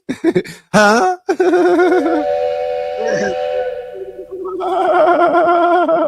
One more again, man. Yeah. Come on, man. Yeah. Yeah, man. Let's get back to it, bro. For real. So supportive of what we do, the resources they provide, what we're able to provide for our players continues to be one of one in this league. And that leads into the players. Just so appreciative to, although, I'm sure we'll get into it, this season was not in any way, shape, or form what we'd planned or hoped for. But you're right, KOC. You're absolutely correct, my boy. You're correct, my brother. You're correct, my brother. The season was piss poor. The season was trash. Yeah, you get credit for winning 5 games in a row, finishing strong. We all love to see that. You didn't bow down, you didn't quit, you didn't fold, but you failed. Your offense was trash, bro. It was because of you. It was because of you, KOC. You're the reason the season was atrocious, dog. For real, no cap. It was because of you, KOC. You're the reason the offense struggled majority. You, your O-line, you can blame quarterback play here or there, but you're putting a rookie in the game and you couldn't develop him, bro. You didn't understand who he was as a person, dog. You didn't understand the personnel you had, dog. You hear me? No cap. And you wait till more than halfway through the season, KOC, to put in a scheme to get out of your ego, to get out of your feelings and your holier than thou complex and put a right offense, put a right scheme and call the right plays for your quarterback, KOC, because we all saw what happened. You can't hide from that, bro. We all saw what happened when you put JJ McCarthy in the best position to win. We all saw what happened, KOC, when the game slowed down for him. Huh? Yeah. Heavy, man. Early. Just the way they finished, the way they continue to fight, the way they stayed together and continued to, strive for success through adversity was impressive to watch, and so fortunate to be around the great group that I get to be around. That's same for our coaches. Total compliment to our coaching staff for every time, Angel. Every time it's what? Sales board, He gets on the presser. Oh, he gets on the podium. KOC on the podium again. Sounding good, sounding polite, sounding perfect, making promises. Everybody hyping him up. Then the media is so scared to ask certain questions. Everybody hyping him up. Oh, KOC is this, right? KOC is that. Oh man, he sounds good again. He sounds real good again. He talks good as a bitch, but his actions mean nothing.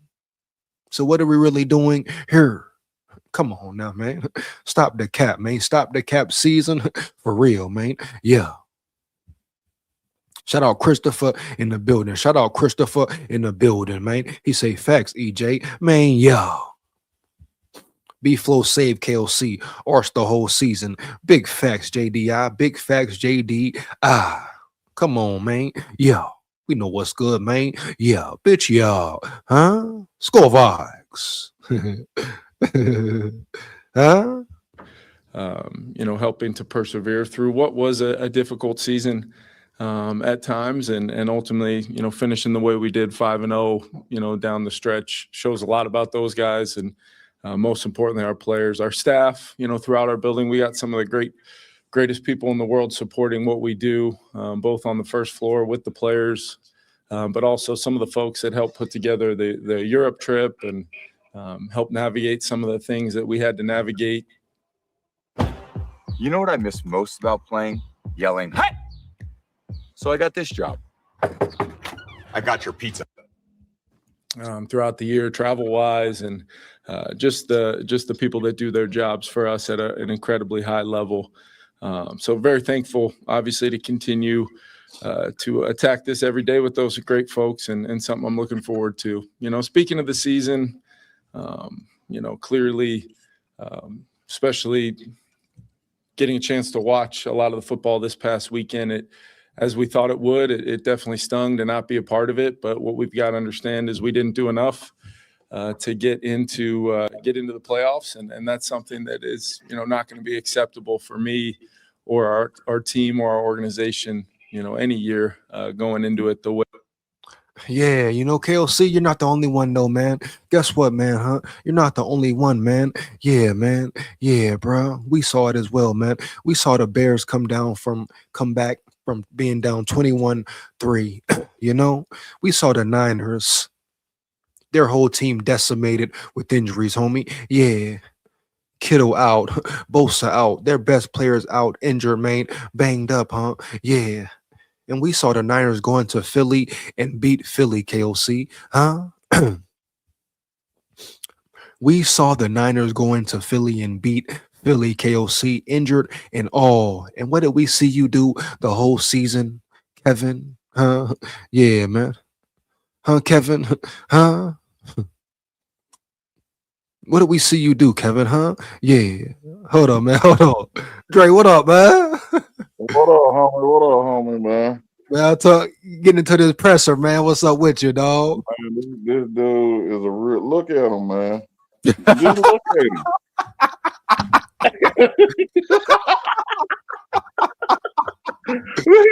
Oh, man. Come on, bro. Kid, man. Come on, man. It's crazy here, man. Man, I just say, man, hey, I love Blind Flores, but hey, make your life better, man. Set you a career, man. Get the hell on out of Minnesota, and we tear it down. Tear it down. Man, dog. Get us what you want. But look though, tear it down and do what though, homie? Rock it back up again. Rock it back up again. Oh, you gotta rock it back up again, dog. Man, so, bro. It's pathetic, man. Man, when he did that, this when I lost it. Yeah. And that's when I found your show. Yeah. When he did that, when we got shut out against Seattle, Yeah. and how bad Sam Darnold looked, and how bad our defense play. I mean, good they played. He did 4th and an inch quarterback sneak Yeah. with the tight end. Yeah. No. That was 3rd and 1, homie. That was 3rd and 1. Was it 3rd and 1? Oh yeah, because he threw a 4th. Yeah, 3rd and 1. Soft I mean, out there. I would have told him, don't even get on our plane. Find your own way back. Man, walk back, man. You hear me? Yeah, because if we do a bad job at work, we get fired. Right, you don't do your job, you out of there, man. Yeah, come on, man. We trying to win the Super Bowl, man. I'm tired. I ain't trying to win no games, man. You know what I'm saying? Hey, but hold on. After a 3rd and 1, he turn around, do a 4th and 1, and he do a play action to the short side of the field, dog. Come on now. What's up with him in that short side? Every time they screen to the short side, pass to the short side, run, all that, man. Play action. Man, he don't do no screen pass. He don't help the quarterback out. That's what I know. He don't call plays to help the quarterback. Throw some halfback screens, wide receiver screen. Let the man swing passes. Let him get in the groove. No, you want to go deep shot after deep shot after deep. Trying to play Madden. Yeah, man. Yeah, real life. Man, come on, man. This shit despicable, man. And I just don't know, man. I really don't, man. I'm like, that was my breaking point. And I done seen some shit. Yeah. Some heartbreaking losses, man. Yeah, man. And then you go to Green Bay with the same thing. 3rd and 1, dumb play call. You know? I don't know what's up with this guy. What's up with him, man? What's up? I mean, is it he don't want to give up the play call? And tell me you get more inside info because you up that way. What is going on, bro? I mean, like, damn. I mean, like, dude don't have common sense. This whole season, bro, he was in his ego. It was clear to see he was in his ego. He didn't want to change. He didn't want to adapt to his quarterback. But we all saw what happened when he adapted. I don't know if somebody got in his ear. Somebody said, hey, bro, change it up. But we saw what happened when he changed the scheme up, ran the ball more, you know? Yeah, but it's still a little raggedy. No, facts. But yeah, think about if he would have been doing this the whole offseason training camp, OTAs, boom, how it would have looked then, you know?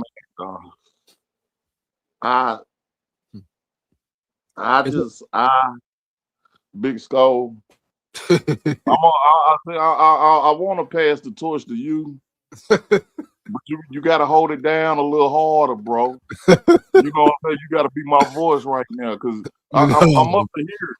Yeah, no, he horrible. I mean, if he come this year and he changes and adapts, bro, and understands and learns McCarthy and like put a game plan in for him and change his whole playbook to fit his quarterback and actually develops him, he can save himself. But I don't think he can do that, man. I think he's stuck in his ways, man. Period.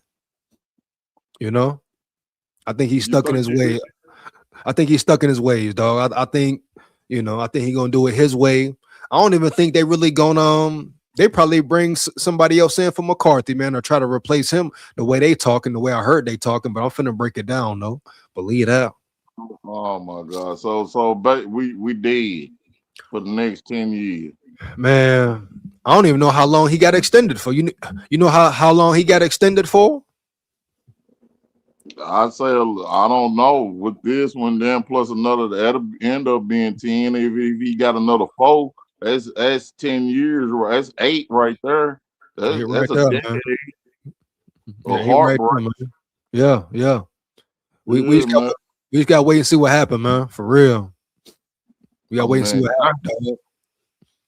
I mean, I think we need to get all offensive line and defensive line. I think we have enough skill players. You don't really need skill players if you do your trenches. Offensive line especially, but the defensive side of the ball, oh yeah, we need some corners and safeties, bro. That ain't gonna cut. But you can get away with it if you have a better defensive line, because can't nobody hold up that long. Can't nobody hold up that long. No, facts. Yeah. So but I'm saying, just I don't know how they messed up when they let Daniil Hunter go and come on, man. but see, I don't know. first thing is you got to see if you lose Flores. If you lose Flores, you got to change your whole scheme, your whole personnel, because only Flores can make the defense and the players he had look good. Every defensive coordinator cannot do that, bro. I'm telling you that right now. Yeah, I see his work now. He's amazing. People saying It's Flores, amazing. they talk about how the middle of the field was always open. The middle of the field is open because who he got back there playing defense, bro. You look at the Texans. You But think if you would have made the tackle before that play, if you wouldn't have made the tackle, you wouldn't be in that situation. right, yeah. Or how many times we see this defense give up 3rd and longs, man? For real. After you had them for a sack on 2nd down. Yeah. And I understand it was certain point in times where Flores, he may have called the wrong play or called the wrong play in a certain situation. Yeah, you dead on. Yeah. I mean, sometimes a good play. Yeah. But most times I've done seen the Vikings play, it was always a missed tackle. Uh-huh.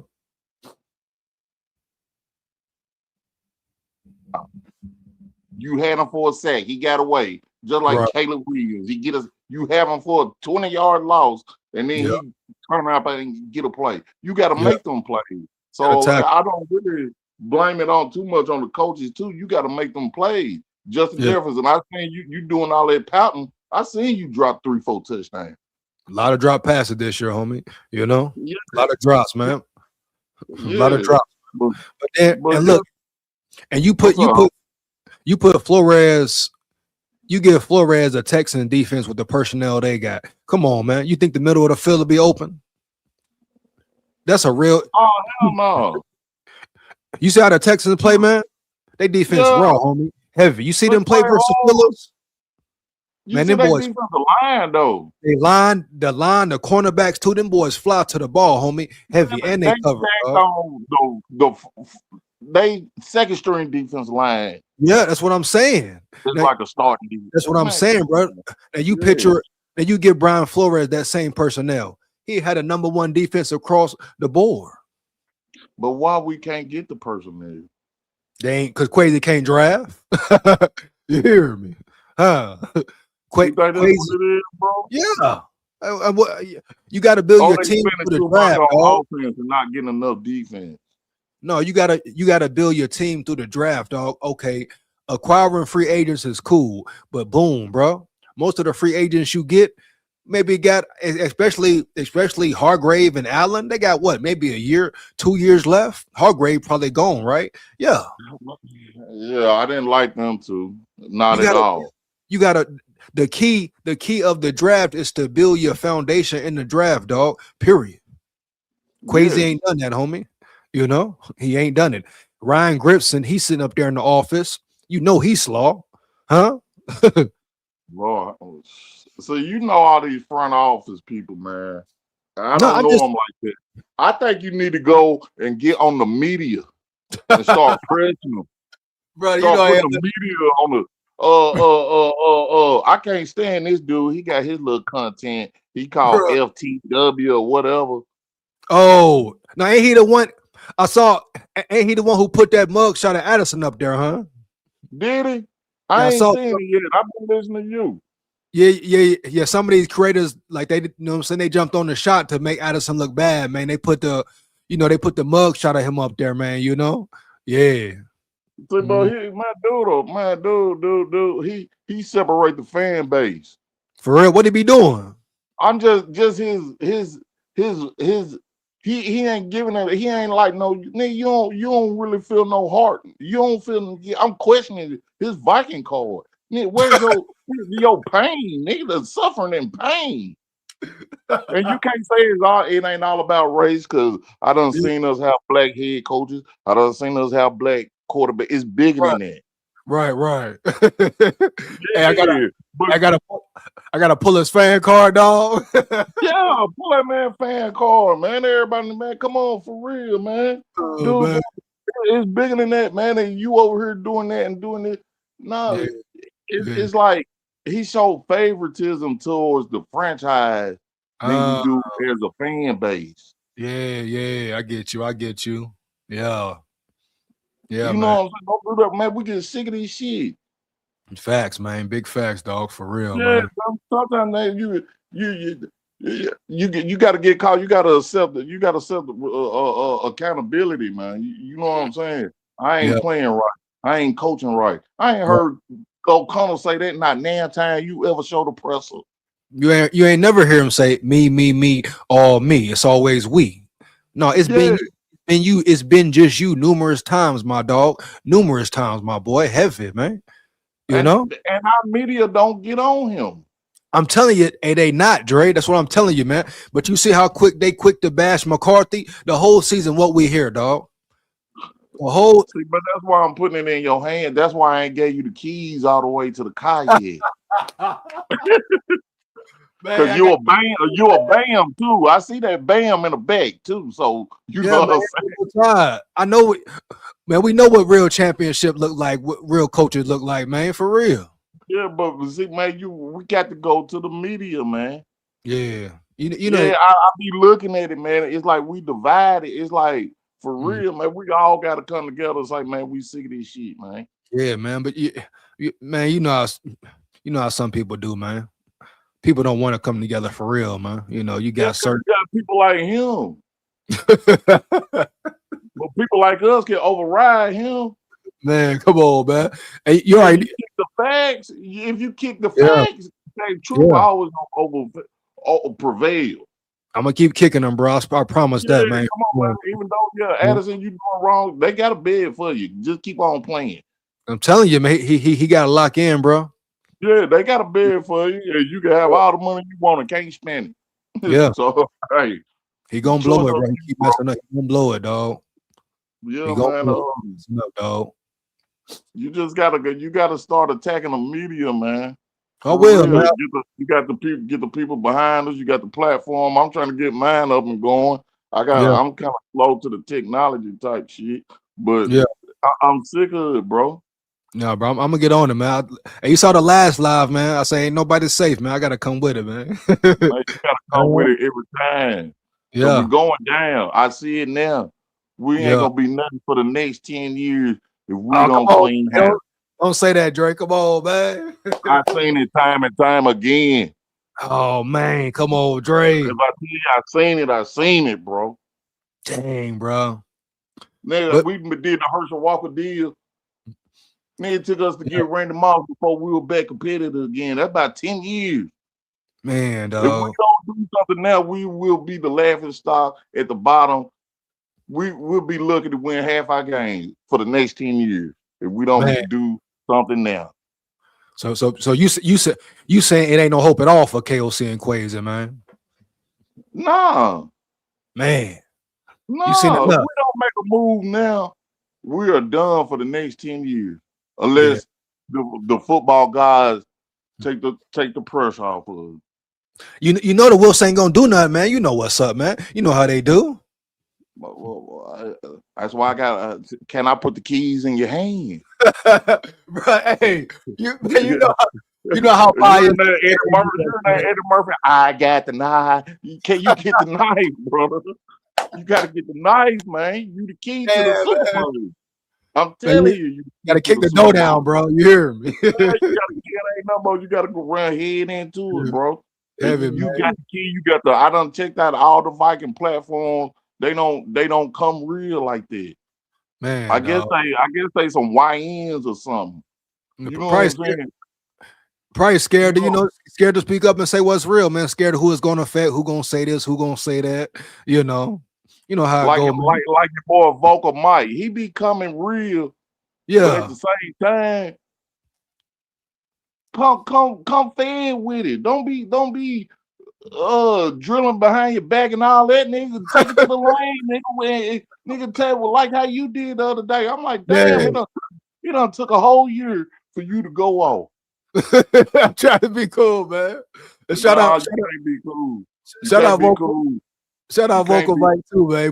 But you say he ain't going all the way in with it, huh? He made some good points and all that, but you got to go in. So I'm saying, man, everybody don't really want to come together and go in, man. You hear me heavy, man. Well, you got the what you just said. You got to kick the door down. You Yeah, got to break the wall, dog. yeah, you know, I'm coming. Yeah, bro. You got Real, to. man. It's getting ridiculous, dog. And then especially when you sit back and see what's going on and see the BS, man. Like, you know what I'm saying? And you see the biasness, you see how the media thing go, just Minnesota in general, dog. You see how they rock, you know? I mean, Lord have mercy. I don't know. What about Randy Moss for a coach? You think he could bring us together? Man, homie. Because hey, I was seeing the clip, man. I was looking at a clip on ESPN, right? Yeah. Man, Randy Moss told that boy, he told O'Connell, "Nigga, carry my bag." Oh man. I knew he was a sucker in. I knew he was a sucker in. And see, you've been a fan. He done picked everybody out on the field and told you to carry his bag. Yeah. You a sucker. And so you've been a fan a minute too, man. So you know the whole inside scoop type. Man, Like my mama a Viking fan. She named me after Ahmad Rashad. She was a big Ahmad Rashad. I remember all this shit, man. I remember he caught a Hail Mary. I don't know how. I couldn't. I guess I heard her scream, and I wasn't number 2 or 3 years old. Man. I seen Tony Dorsett on Monday night run a 99-yarder. I remember we were putting it at the Christmas tree, taking it down or something. He done popped a 99-yarder on us on Monday night. I said, Man. "Oh, they done set up." I was so glad Travis Henry tied the record. Not Travis, Derrick Henry. Yeah. Yeah, I was so happy he did that, so we wouldn't be the franchise that gave up the 99-yard. Yeah. Man, bro. Man, Darren Nelson got stopped on the 1-yard line. That was our Super Bowl. You done seen it all. Doug Williams won the Super Bowl. Yeah. Yeah. That was Darren Williams got stopped on the 1-yard line. That's what made us get Herschel Walker. Oh man. So you done seen it all. Went downhill. You seen it all then, man. Man, oh my God. We would have beat the hell out of John Elway that year. Man, bro. I don't know, bro. Hopefully, hopefully KOC they can figure it out, man. But it's, if they don't change certain things, it's gonna be tough, bro. So basically you're saying we did, bro. No, I ain't gonna say we dead. I mean, I'm very interested to see what happened with Flo, because if he leave, bro, it changed everything, man, for real. Oh, if he leave, we for sure dead. Yeah, if Flores leave, this whole and see what my thing is, people think it's a game. Like, people really think they can bring somebody in here to replace Flo. No, I'm hearing like Raheem Morris. He ain't no Flores, homie. Now he can be good, but the thing about Raheem, a leader, bro. He knows the game differently, homie. Heavy, Yeah. You bring Raheem Morris in here, that's cool, but you're gonna have to bring more talent in for him as well. He can't have a top 5 defense, top 10 defense like Flores with the same talent. It ain't happening. I'm telling you, bro. I'm telling you.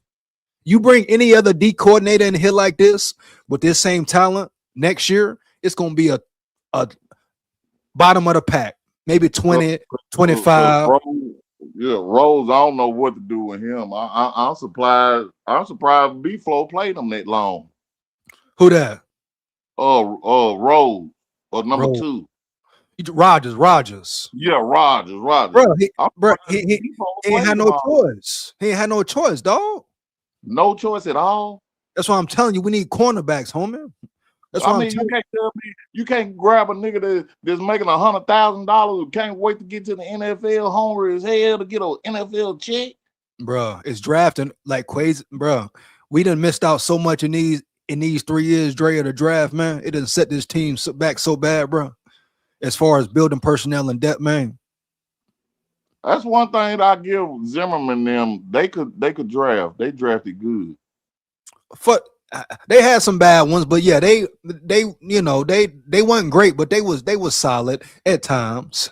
Yeah, I think they just didn't pan out. You was the hype in college. You just didn't pan out.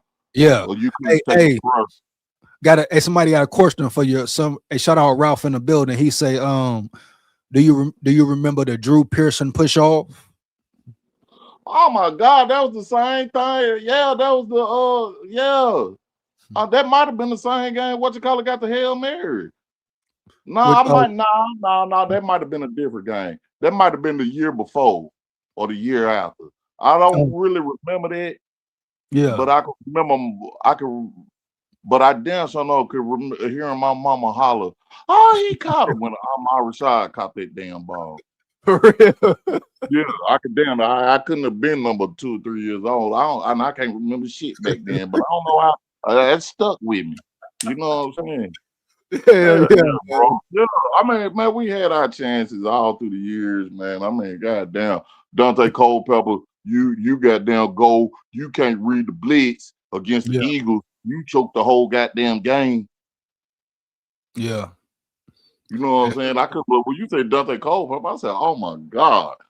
Yeah, you yeah, couldn't yeah. play in the SEC. He couldn't even play that. Steve Spurrier didn't want you. Bobby Bowden didn't want you. Hey, homeboy say who was the genius who decided to let Nashawn Wright go to the Bears and be an all-pro this year, only the Vikes? That's crazy too, man. He balling over there. We do shit like that.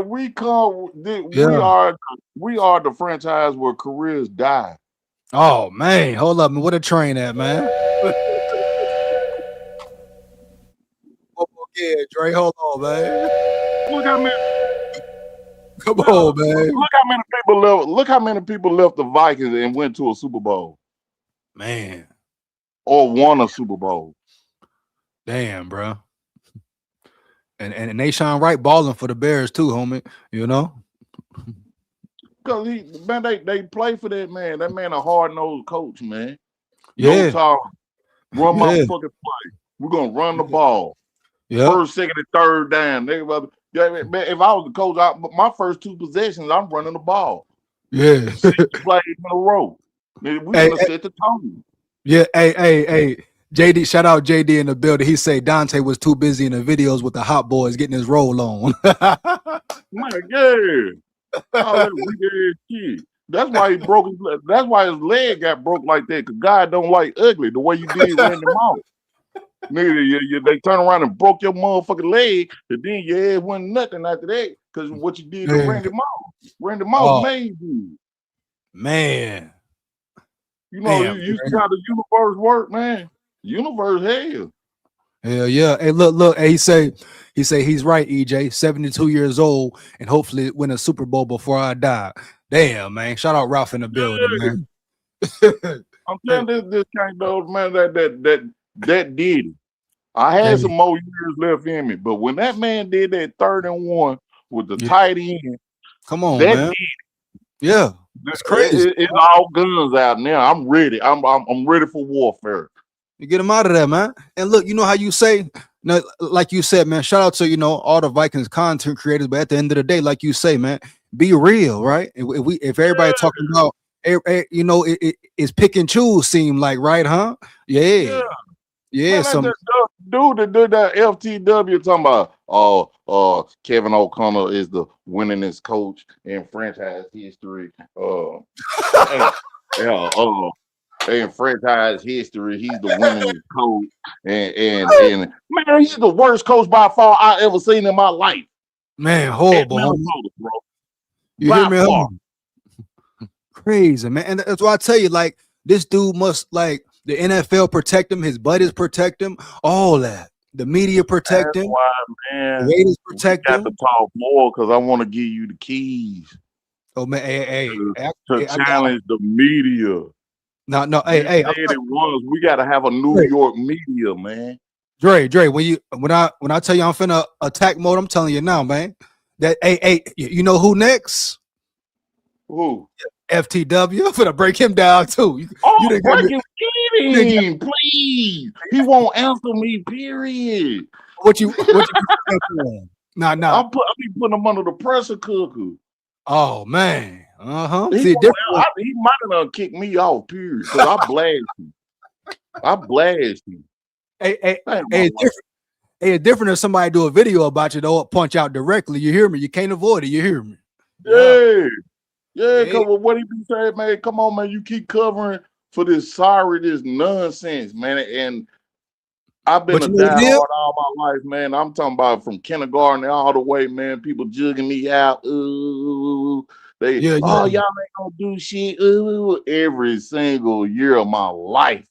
man, Y'all homie. ain't gonna never win a Super Bowl. And every year they right, ain't it? Yes. And when he did Every year. that 31 with that tight end, Yeah. that's when I lost it.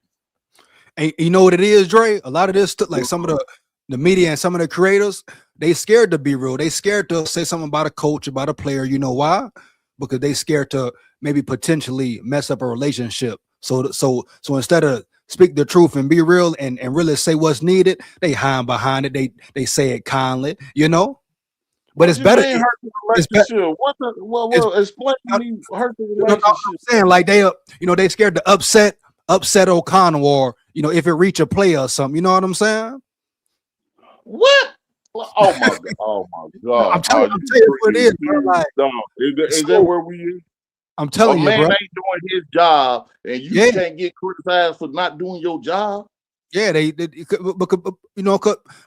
because some of them want to bring certain people up or get an opportunity with them, so they don't want to say certain things. It's really cowardly, though. Because let's be real But here, man. an opportunity when you riding a sinking ship. Yeah, you know what I'm saying. But if it's the truth, why you mad? That's why my brain can't comprehend what you're talking about. How these Yeah, contenters thinking they're gonna be buddy. They scared to speak up. You gonna I'm hide telling against the you, man. truth. You gonna hide against what we see Yeah. every. The man throw the ball 12, 15 times in a row. Yeah, I'm telling you, man. A lot of it be nut riding, man. Like the dude FTW, he sound like a straight nut rider, homie. Man, Yeah, I'm telling you, bro. I want to blast him. He done cut yeah. me off. I want him bad. I want him bad. That's the world we I live want in, him man. A so lot of bad. fake, bro. That's the world we live. A lot of fake shit, bro. And you know what? I wanted JJ McCarthy too, man. But he got Man, to show me more. but Even though look, you going against buck the system, call an yeah. audible. But look, Then let we me ain't tell you this. running that, nigga. This about McCarthy, Dre. You got a head coach, man. You put McCarthy with Ben Johnson. You put him with any other coach, Kyle Shanahan. They're gonna make him a star. This dude Yeah, got you a know what he he got a is. You know cannon what he for an arm, is. dog. You know what he is. He a bootleg rollout quarterback type. You know, Mhm. run, hit you with a bootleg, go deep. Run, hit you with a bootleg, go flat with the tight Uh-huh. end. Right. He one of them. But you But got to keep pounding that rock. He wants that old school. I mean, they ain't old school to me, but that Peyton Manning and Brady, them quarterbacks gone. They ain't that smart enough no more because yeah, it's starting at the high school level. They doing them 7-on-7, so they can't read the defense like that no more. So them right. days over with. Keep it Yeah, simple, pound the rock. But if he can't do that, it's something we got to do to get this cat out of here. yeah, man. It's always power to the people at the end of the day. JJ McCarthy is a talented dude. He's very talented, man. His arm power is crazy. But this dude right here, KOC, instead of worrying about making him a better man and better player, he worried about him doing the gritty, dog. Yeah, that too. You He know? needed to be. He finally did something good. Right. We got a Yeah, competitor, a dog. They mad at him for putting his shoulder down and getting in the defensive back's face, man. What? man, come on, man. Ain't that what you want? Ain't that insane? Ain't But that what you want? but they love Kirk Cousins though, dog. His soft ass. And I don't see what they love about him. Come on, I man. mean, man, I don't see what they love about him. I mean, dang, Christian Crazy. Ponder. Look. We done went through Christian Ponder, Josh Freeman, Yeah. and we always had talent. Everything, man. But you got to help me out, brother. You got the keys. I done I got looked at you. these but it's another vocal mic got to get on the same ship. Tell Yeah. vocal mic you can't be riding both sides. Hey, man. You know, It's hey, a two-way man. street. It's not a two-way street no more. We're going one lane, and it's about to be very fast. Yeah, man. Yeah, man. I'm at Everybody, that point. yeah. You gotta I let mean, them know, just look dog. at this kid. Look at him. Just look at him one more time for me, SKOL. Look at Yeah, him. yeah. He ain't got a beard, a goatee. I don't see no kind of hardcoreness, football look about you. You know what I'm saying? You know it's cold out there. You ain't Yeah. got that Bud Grant look. You know what I'm saying? You Yeah, man. It's crazy, yeah, homie. look Like, like you get all cherry in the face. He's looking like a little head kid. 4 years, You not one don't need playoff that, man. win. 4 years, not one Ain't playoff got, win, dog.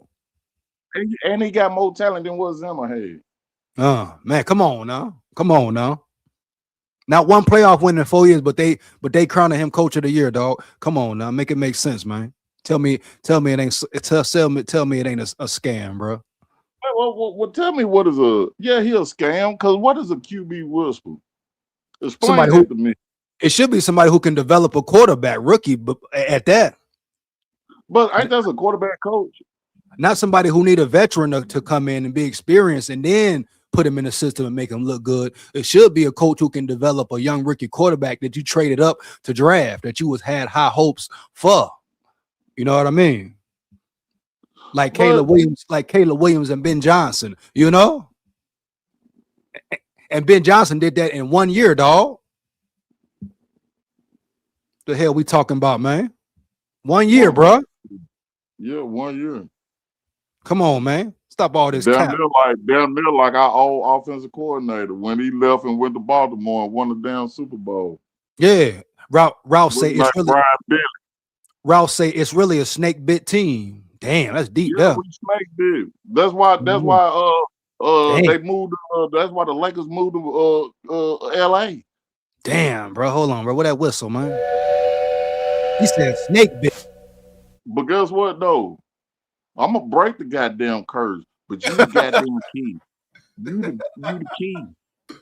It's crazy how the universe works. It took me all these years to find the key. I'm on it. You got to carry that torch.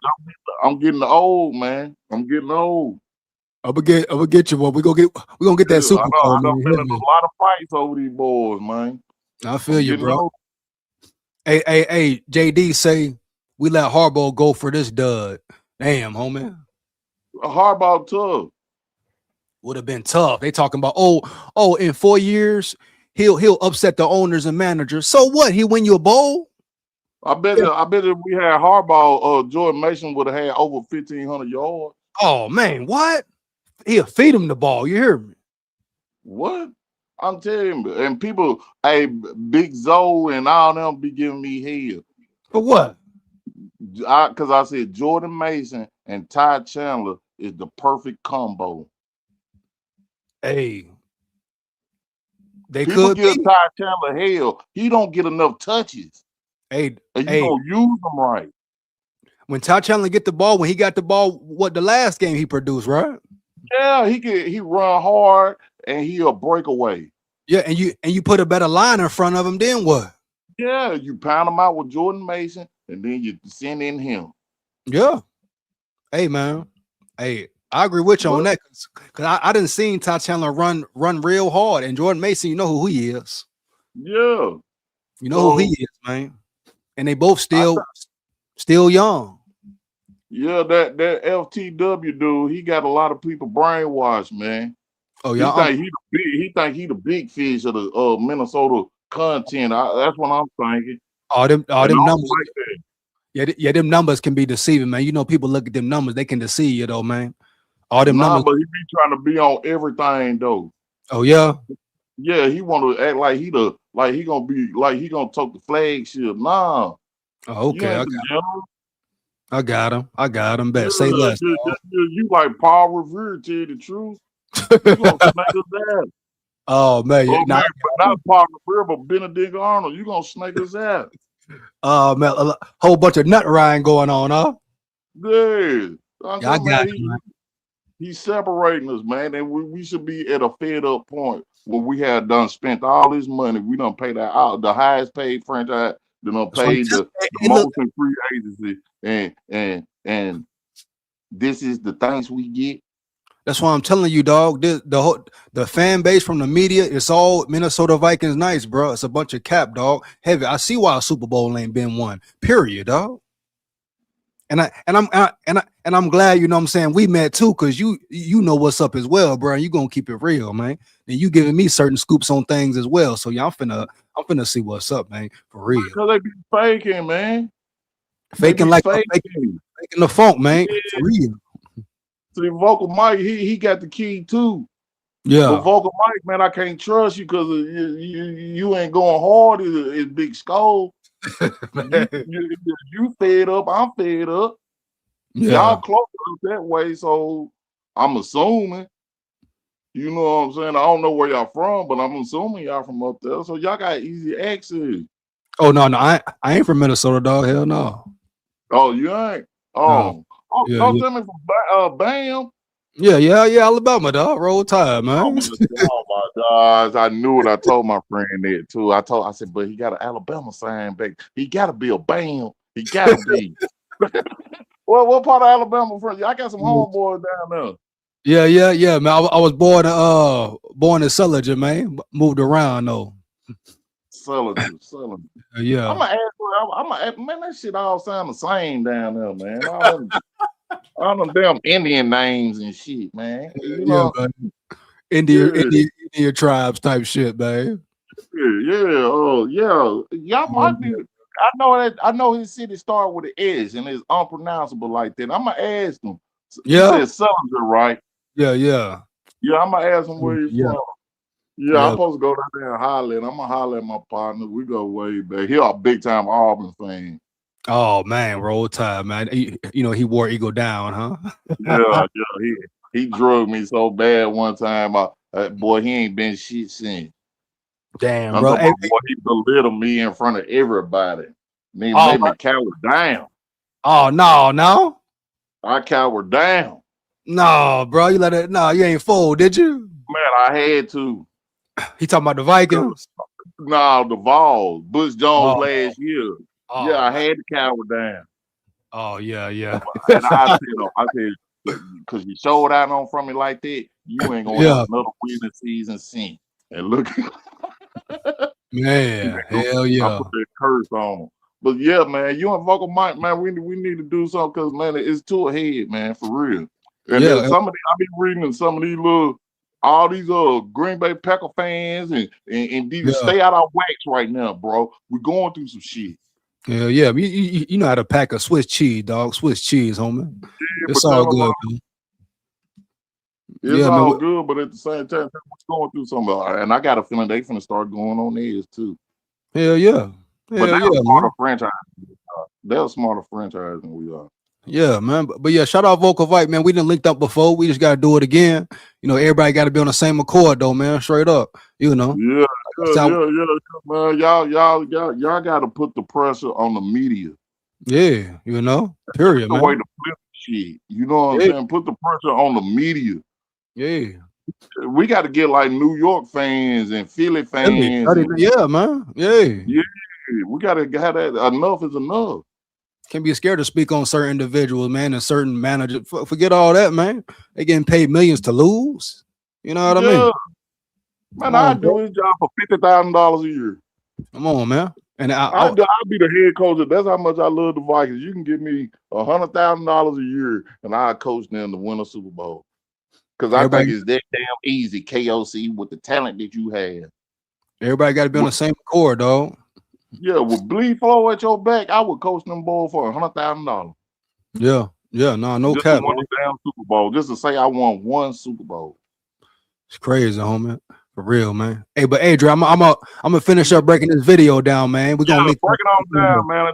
Look at that little weak-ass coward, man. For sure. Hey, I'm gonna be on Friday too, man. So rock with me, man. All right, bet. All right, bro. Holla at you, man. Yeah. All right. For sure. Yeah. Shout out Dre, man. Shout out my dog Dre coming in with the real, man. Hey, you heard him say it, man. Everybody got to come together, be on the same accord. You know what I'm saying? Don't hate. Let everybody be real. For real. Put pressure on these boys, man. Heaven. That's what it's about, bro. Early. He ain't tell no lies. I repeat, he ain't tell no lies. Let's get back to it, man. Yeah. SKOL Vikes, man. Shout out Dre, dog, for real. If the truth hurt you, close your motherfucking ears. You hear me? Heavy. You know what I mean? Yeah. Way that we always try to do, which is to give ourselves an opportunity to win a championship and bring our great fan base. You're lying, KOC. You didn't give yourself an opportunity to win no kind of championship this year. You ain't give yourself an opportunity in 4 years. B-Flow been carrying your offense for 3 years. So what you really talking about, my boy? Stop the cap once again, homie. Yeah. And I'm gonna let the video play a little further through because, you know, we about 2 hours something in. So I got to get up in the morning. So I'm gonna let it play through. But I'm gonna stop at a certain situation, though, man. I'm gonna try to let it get into the McCarthy situation. Then, boom, we're gonna get up out of here heavy. But I got to get to Kwesi Peanut Head as well, dog. No cap. Best fans in the league, bring them and our ownership a championship. So improvement starts with me. I've already started that process of going through layer by layer, every aspect of doing my job, our coaching staff, and what you know, what we do schematically, how we prepare our team, how we build our off season, how we build our training camp, to try to make sure that we're the best possible team in 2026 that we can be.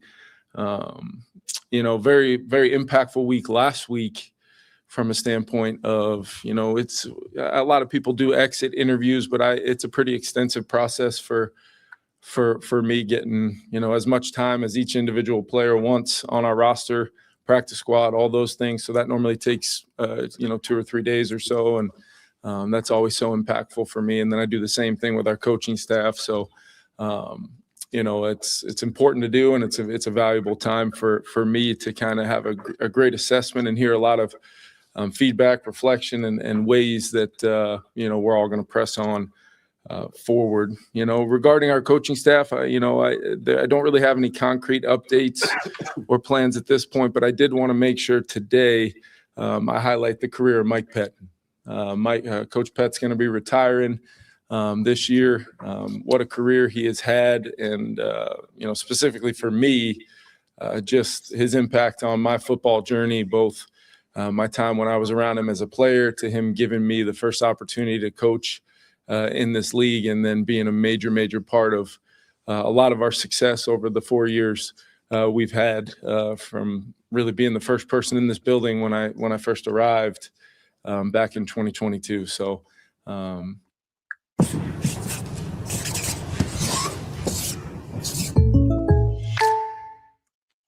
Get 4 iPhone 17s on us and 4 lines for just $25 a line. Want to take the moment to just make sure we celebrate him and the great career that it's been, and most importantly, just my relationship and impact he's had on me. So with that, I'll open it up to you guys. And how do you view the quarterback room as a whole, where it stands now relative to where you think it needs to be week 1 in the fall? Yeah, I think, you know, when I think about it, I think it's about, you know, having the most talented and deep quarterback room you can. I think you've got to, you know, I think we've played 8 guys, you know, over the course of 4 years now at different times, different moments in the season, and the schedule comes whether it's the exact team, and we learned that across our whole team with whether it was the offensive line or some of the other injuries we had to deal with. Like, depth, you know, matters across your team. And then ultimately, I think in the quarterback room, it's about having just the deepest. Hold on, KOC. You just said depth matters across your team. He just said depth matters across your whole team. Did depth matter on the O-line? You had Brandon soft-ass SKOL as a backup for Darrisaw. What do you mean? You had Juergens as a backup center for Ryan Kelly.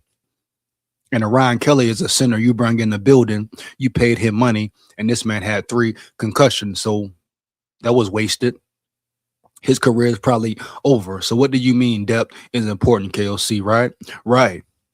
What does your cornerback depth look like? You hear me? Heavy. You know, you had Carson Wentz as a backup, pretty much over the hill. You almost got him killed. So what are you talking about? The best talented guys and players. You didn't develop your quarterback in the offseason and OTAs and training camp. You didn't create a playbook or a scheme to fit your quarterback and to benefit your quarterback. You did nothing of that nature. So what are we talking about here, homie? This is what I'm talking about. The media sits here and asks the same simple questions every year in, homie, year out. Stupid, dumb questions, man, for real. Why didn't you develop McCarthy like you should have? Why did you wait so long to change the offense, KOC? Yeah, you changed the offense mid-season, before mid-season. Vikings in the playoffs right now. So what are we talking about for real here? This is what I talk about, man. This is what I be talking about. And everybody protects KOC. Nut rides KOC.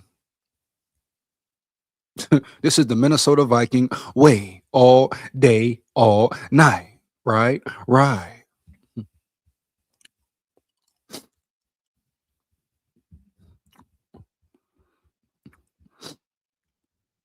Talented room you possibly can each and every year. What that looks like at a pretty impactful position on your salary cap, when you're able to possibly plan for your depth chart looking in a way where you could be competitive no matter what. And I thought JJ, I was really encouraged by the type of football he started to play towards the second half of the season, and finishing the way he did. Really felt like he could have been doing that the first half of the season, KOC. Huh? What you finna say? You really feel like he took a turn for the best? When you gonna take a turn for the best, KOC, huh? You hear me, homie? Yeah. We spent a lot of time talking about like what the layers of change really were. And I think we all just tried to, have a mindset on completions and how we could generate them. We started to see a little bit of that show up. We saw some explosive show up. We saw the ability to kind of balance that with what I thought, at many points this year, our run game was, productive enough for us to move the football and stay in a lot of games, whether it was time of possession, ball control, those things. But we're still looking at a quarterback who's, started 10 games, 10 out of what a possible 34 in 2 years. Not the ideal path for a young quarterback to develop on the field. But I thought he did. I thought he did some really good things. And JJ McCarthy is a guy that wants to be great. I know he's going to work tirelessly to do that. I know his teammates have a lot of confidence in what he's going to go to work to improve on this offseason and come back and have a great offseason and be ready to hit the ground running in 2026. But, I think a deep and talented quarterback room will only enhance his ability to do that, and look forward to being a part of that process. The last two learned personally about working with young QBs with JJ and then also with Max. Yeah, and I've worked with some other guys before, but I think the biggest thing is just trying to make sure you can maximize the off-season time all you want. You can maximize the different phases of the off-season program all you want. You can kind of craft a training camp, whether it's joint practices or different aspects of going against a really good defense every day and practice against our own group. But nothing can really compare to actual regular season game action and the things that I think the player learns throughout that process that are totally natural and normal, as far as the growth and development of a player. And then areas where, now that you have that experience, 10 games worth of that experience, how you can grow and develop from there. And, depending on the team and depending on maybe what either the internal or external expectations are of said team. Some guys get different amount of understanding of that process than maybe on a team that won 14 games a year ago. And that's all part of it. But I think, like I said, I think whether it was JJ, Max, I think the best thing that I can say as far as what I've learned is to continue to just be the best possible support for them, hold them accountable to the things that you think are really important. Hold yourself accountable too, dog. While you holding them accountable, KOC, hold yourself accountable as well, bro. You hear me?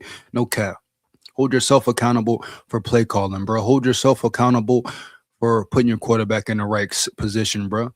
Hold yourself accountable for running the ball when you need to run the ball. Hold yourself accountable for calling stupid plays on 3rd and 1, 4th and 1. Do that, KOC. You hear me, dog? No cap. Take some damn responsibility about yourself and what you did to hinder this team's success, homie. Yeah. Period, man. Yeah. Important. Try to craft game plans where you do everything in your power to make their job as easy as you possibly can, while knowing you're not going to be able to totally remove the difficulties of playing the quarterback position. And nor do I think if you want to help a player reach his potential, you want to totally be in a mode where you don't allow them to seek that growth. And you know, we use that saying a lot around here of like, we don't want comfort seekers. And I think the quarterback position, you're never going to be, you know, even the best players in our league at the position, you know, those guys might get comfortable doing the difficult over a long period of time or with their individual skill sets, but it's always a challenge. Every defense, every week is a challenge. There's great coaching in this league. And we got to match that as coaches. And that's where it starts with me. And I think I can do a better job, no question, moving forward, and we'll do so. But I also think that, you know, allowing the natural growth and progression of a young quarterback or multiple young quarterbacks in the same season is hard enough. But now it's about what we do moving forward. Kevin, with that challenge and balance you have of being like the head coach, but also in charge of the offense, and what have I told you? There's a simple way to look younger and more attractive. Been shown in studies to actually make you look younger. I actually really noticed. Teaching the quarterback, like, is there anything that you took from this year, or some of the challenges of navigating all three of those that makes you better for it, or that might be different? Yeah, I think, you know, when I first arrived here in 2022, you know, I can remember some of the aspects of being the play caller and having to ultimately handle the responsibilities on game day as the head coach, whether it's challenges, you know, helping navigate the game, deciding, you know, different courses of action, aggressiveness we want to play with in different phases of our team. I do think that, you know, it's something that I'm always, you know, seeking to get better at, but also something that, you know, I feel pretty comfortable doing, and having a great staff with some great coordinators around me obviously helps. And then I think the empowerment of players and what we do in our preparation leading into these games, you know, and making sure that we have everybody moving in the right direction, individual players, you know, understanding exactly how they need to play to fit into their side of the ball, and then the three sides of the ball playing complementary to one another. I do think, although it wasn't close to our standard offensively, you know, that we've kind of established here over 3 years, and we know that. But I do think the nature of finding ways to win football games differently than maybe we have in the past was an area where I do think that I felt growth, not only myself, but our team, our staff, our players. Your defense found ways to win games, KOC, not necessarily you and your offense. The last, 2 games, especially the last 2 games of the season, your defense pulled those out, bro. You hear me? Heavy. You know, when you finally put McCarthy in the best position to win, then he started playing very well. Keep on saying this, we, dog. No cap. And navigating down the stretch with some of the adversity of being out of it, quote unquote, out of it. But really the way this organization operates, we're always moving towards something, but it's not always going to be the comfort of something immediately right out in front of you. And that's why the sting of watching playoff games, it should hurt. It should bother us. And it does. I'm sure if you asked each and every one of our players, they would say the same thing. And us as a coaching staff and myself as the head coach, that is absolutely the case, and fuels the fire to make sure that we're doing everything in our power, both individually, like I said, starting with me, to make sure we maximize our football team moving forward. Kevin, there's an arrest record in Florida for Jordan Addison. Curious if you have a reaction to what happened or what. Kevin, I just learned about that very, very recently. So I don't want to speculate on that in any way, shape, or form. I do think we've got to, you know, get as many facts and find out exactly what happened. Speculating on at this point would be, you know, incredibly. And as we know, we don't know the full extent of the whole Jordan Addison situation. I spoke on that earlier in the live. Go check it out, man. Let's get it. Jordan Addison, lock in, bro. Get your mind right. Premature for me. Do you feel like you can have the deepest and most talented quarterback room without potential competition at that position? No, I think there has to be. I think that. What kind of question is that, bro? Duh, no shit, Sherlock. You need competition. Competition is good for JJ McCarthy. No one's saying don't bring in competition. That should be the first thing you do. Bring in competition. But at the same time, develop your quarterback. Period, homie. Put your quarterback in the best position to start or win. Develop your quarterback, KOC. Period, homie. Yeah. Develop your whole roster at that. Everybody acting like it's a big deal if McCarthy has competition. So what? He should have competition, bro. It will make him better. Dumb question, bro. That's what's going to make everybody better in that room. It's going to be what makes our entire offense, thrive through that competition. And I think even if you ask Justin Jefferson, he's competing every single day. He's the best in the world at what he does, but he's still competing every single day to maximize what who he is as a player and ultimately achieve.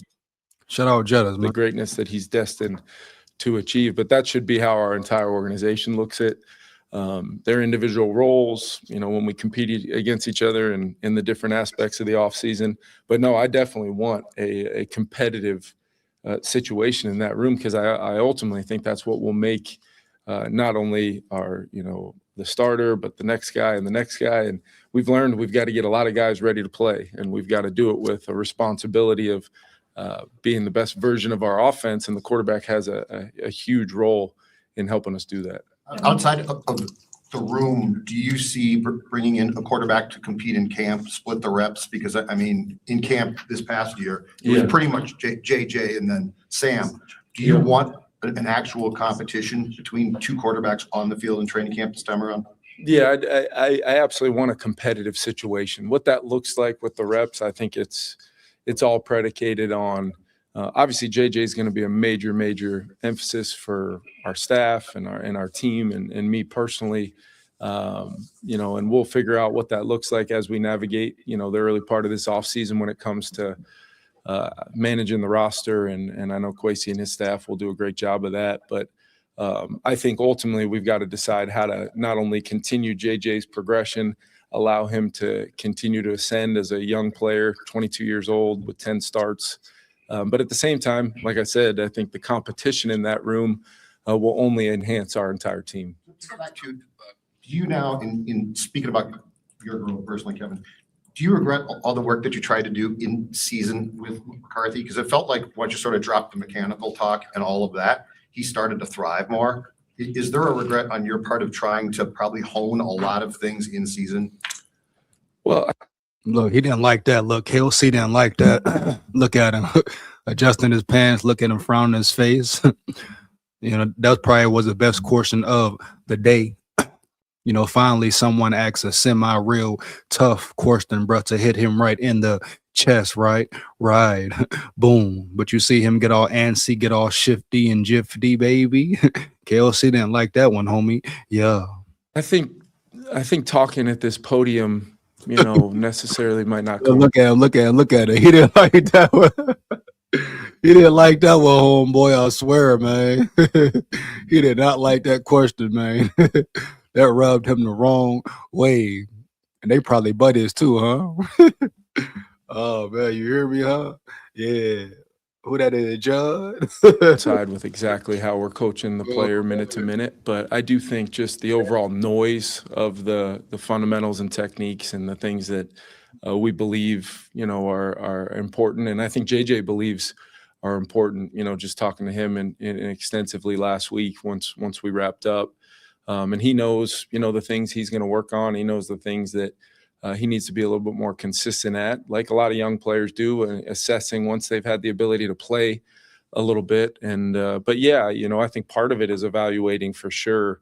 When you look back on the timelines of, we were talking about a lot of those things after, I won a game on, against what has turned out to be a pretty darn good football team, especially playing at home in that opening game. And then for a lot of different circumstances, whether it was, in his personal life, or with the welcome in Rome to the world, which was a phenomenal thing for him and Katia as a family. But then in that same game, coming off of not practicing all week, he has the high ankle, which, although we tried to work through the high ankle because he was getting smashed all game versus the Falcons, bro. You hear me? No cap.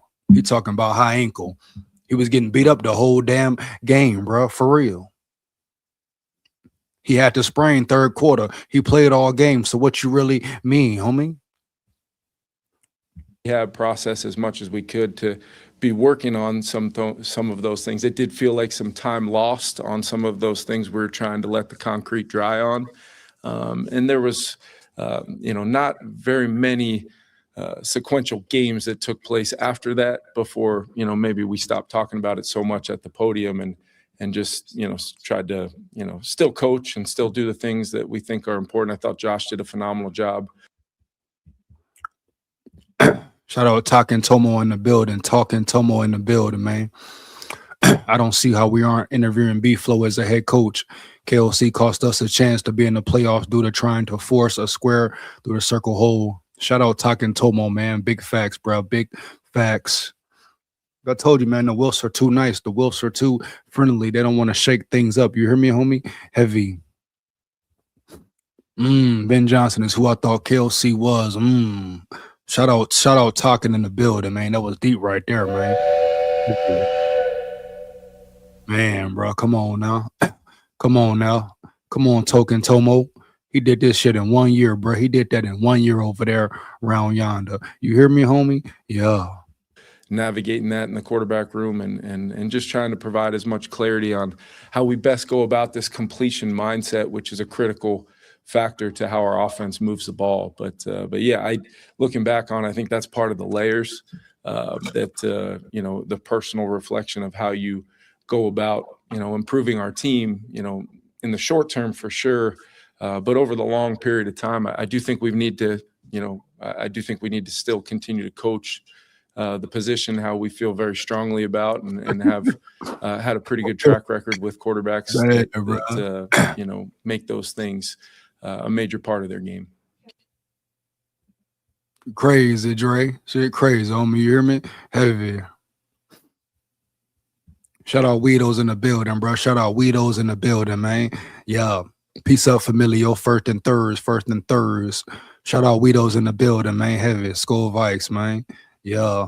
The playoffs, the last two games, the quarterback play from high-end quarterbacks, Herbert and Rodgers, their offenses really struggled. And it seemed like in the last couple, you guys shut down Goff, and you watched the 49ers against Seattle, and nobody played that well. Is there anything changing with defenses that it's more difficult to play that position right now? Because, you see some of these, high-end experienced guys really struggle some weeks. I got your pizza. Hi! We should order pizza every game. Before you watch the biggest games, make sure you've got our biggest pizza in the game. The Big New Yorker for $10. That's how you pizza before the... Yeah, I think, whether it's the defenses that can, get consistent pressure on the quarterback, whether it's through sending more than just 4 or, some of the best defense in the league can get home with those pressures, sending forward, making the coverage real difficult to kind of assess, especially pre-snap. There's a lot of defenses in this league where, you can play the entire snap and not necessarily be able to tell exactly what the coverage was or what the final locations of players were. And I think that, goes into a bigger conversation of defenses are understanding a lot of our mentalities, depending on the system that you have and a lot of the influences on me of, my coaching journey that led us to building the system we have here. It's predicated on attacking, parts of the defense, even, no matter what defense they're playing, what are the roles and responsibilities of defensive players within that said defense is my job, whether I'm a linebacker and I've got a part of the run fit, but I also have an area of coverage I'm responsible for. Whether I'm a safety, the same question kind of can get called into play. A corner, if I'm a flat defender in a 2 deep coverage, how do we make that player have a to do their job through the bind of having multiple things to defend and trying to 2-on-1 and attack certain players within coverages. I think you're seeing defenses do things to try to make that difficult, but at the same time, everything is predicated on affecting the quarterback. And the amount of times I went in there to talk to the team on a Wednesday and talk about the number one goal defensively is to either get the quarterback off the spot, or if we were playing a more mobile quarterback, how do we contain this player, make them uncomfortable, but not let them fall into, some wildly impressive off-schedule plays, which we've seen, whether. Why are they talking about defense to Kevin O'Connell? It ain't his damn defense, bro. You hear me, huh? Yeah, it ain't his defense. It's B-Flow defense, dog, right? Right. Why are they speaking defensive vernacular to him, man? What you talking about, man? For real. Show some more respect to B-Flow. What we doing here, man? What's going on around here? Bottom line, bro, talking to him about defense this, defense that. You hear me, homie? Yeah. Man, the fuck, man? For real. Oh, man, come on, Dre. Come on, my big dog. Jeff Swanson in the building, man. My dog Jeff Swanson in the building. Big SKOL Insala. Much appreciated to you, big dog.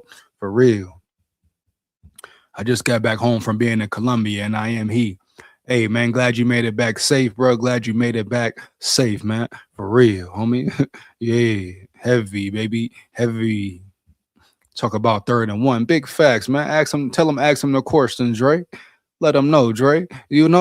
Ask about that. They ain't gonna ask that question, Dre. You hear me? They ain't gonna do that, my boy. No. Caleb Williams, that game and what they were able to do was predicated a lot on the individual effort of Caleb outside the pocket, whether it was 4th down, whether it was some of the plays that gave them an opportunity to have a chance at the end. And we know that about him. We know that about a lot of players in this league that have the ability to impact the down, both in the sequence of, how you draw it up, but then it's when that second play starts that the mindset has to be laser focused for each individual week. And I think that's the biggest thing is just it has become such a individualized week of our team versus their team and the matchups within that. And as you're navigating some things and every team, there's teams in the playoffs that have navigated injuries, really, really well and done a phenomenal job coaching, players stepping up into roles, the next man up mentality. And the teams that do those things, really well and stay true to who they want to be from a system standpoint, tend to be the ones still playing. And then there's the teams that have been able to stay healthy and find rhythm and success throughout the year and kind of stack that. But it's still, as we're seeing, comes down to playoff football comes down to that individual game and the draw and who you play and the matchups within that, whether it's an individual one-on-one matchup along the front, whether it's a matchup on the perimeter with a receiver and a DB or whatever it is. And the strengths of teams are now known, and the ability of your team to take away some of those strengths and make people play with different pitches is ultimately the best way to describe playoff football. And who does that the best? The turnover battle's huge, the penalties, time of possession, the kicking game phase is massive, in each and every one of these games. But it all matters when you start talking about the best teams competing for a championship. Last couple. You don't have any concrete updates on coaching at this point, but how would you characterize negotiations with Brian Flores and where things stand about bringing him back here? Yeah, we've been really aggressive, and Flo knows exactly how we feel about him. But at the same time, want to be really supportive. I'm really excited for him. I think obviously he don't care. Flo going to that bag, man. Flo going to that bag. You hear me, dog? No cap. Flo is going to that bag. Period, homie. Yeah. He's gonna for sure talk to one team about their head coach position. Would not be surprised at all if it ends up being multiple. I think he's more than deserving. Everything he's brought to our organization over these last 3 years, it's been an awesome process to go back to when I first sat down with him and really talked about this vision and his impact and what it's inevitably ended up being. It's been a really positive thing for me. Our relationship is super strong. We're talking, almost every day, and just making sure he knows the intent of where we're at to have him as our defensive coordinator. And he's, kept no secrets about his desire to stay here doing that role as well. But I think it's important that he totally commits to going through this process, especially the head coaching process, and put his best foot forward, which I know he will. He's been through it before. And I'm not surprised people are wanting to talk to him about that role, and excited for him to do so, all while knowing our number one priority, really before the season even ended, but our number one priority has been, to get that thing done with him. Independent of head coaching. That it hasn't happened yet. It was 10 days or so since the end of the season, and Hey, Louis B. Flow, the defense is done, period, homie. Yeah. Only way the Vikings can be successful without B. Flow is if they bring more talent in for the next guy up. Bottom line, point blank, period, no cap. he could sign that and still go interview for head coaching job. Yeah.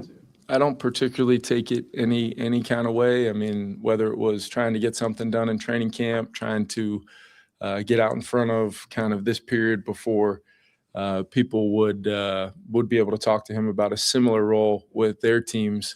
You don't see a lot of players sign in free agency before free agency starts sometimes, because they want to know what their market is and they want to be able to totally clarify that. We're very much being aggressive to try to get something done with him, but at the same time want to be respectful and make sure he can go through whatever process, whether it is for a total, clarity and commitment to the head coaching process.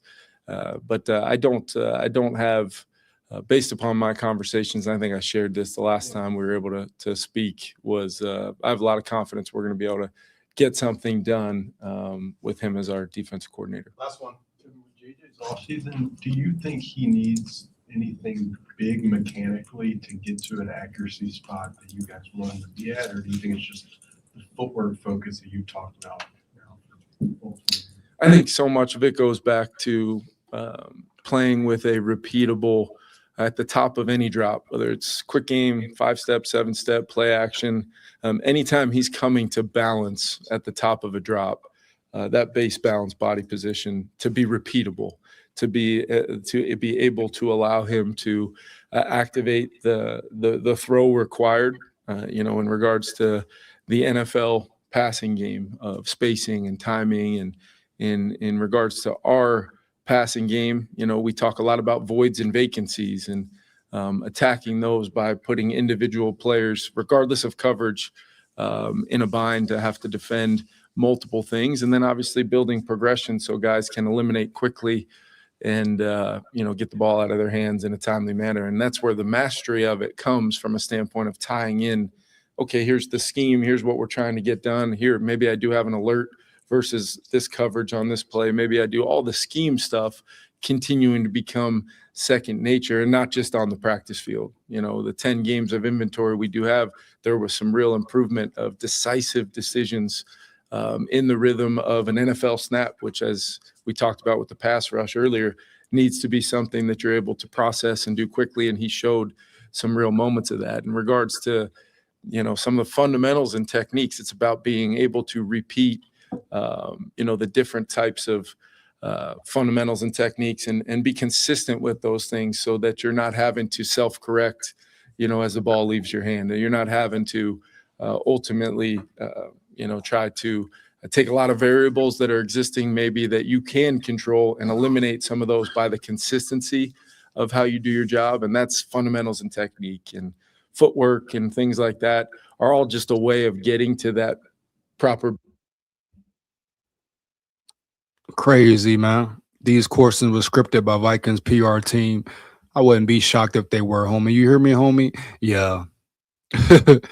You know what I'm saying, bro? Every damn time. Dude said mastery, none of which he possesses. No cap, JD. No cap, bro. For real. B-Flow gone, bro. If he knows best, he'll stay and wait for an organization to get a franchise QB. Crazy, Dre. It's crazy as hell, Dre. JD, definitely, man. He don't master shit, man. What has KOC mastered, man? For real, man. Yeah.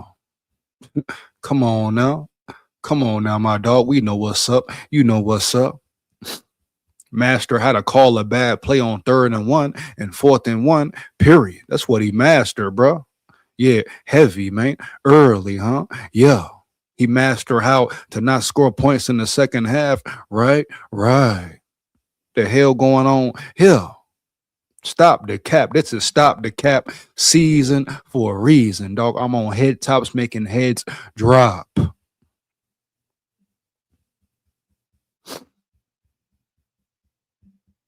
Base and body position at the top of a drop, and then how you navigate the pocket, how you keep your eyes up through a progression, and ultimately find a completion to generate a positive play, because we all know that they have a negative effect on the defense, whether it's a 5-yard completion or a 60-yard touchdown. They all have an effect, and it's hard to do those jobs consistently if the foundation of playing the position at this level is not there. And I think he grew tremendously throughout the season and kind of learning that feel and why it's important. And now he gets a full off season to stack a lot of days and knowing what it felt like for those 10 games and hit the ground running doing so. Thanks, everyone. Is that Philly Okay, we got that cheesesteak? over with. Yeah, boy. You hear me? Heavy. Huh? We got that one done with, man. Next up, Kwesi Adolfo Mensah. I repeat, Kwesi Adolfo Mensah.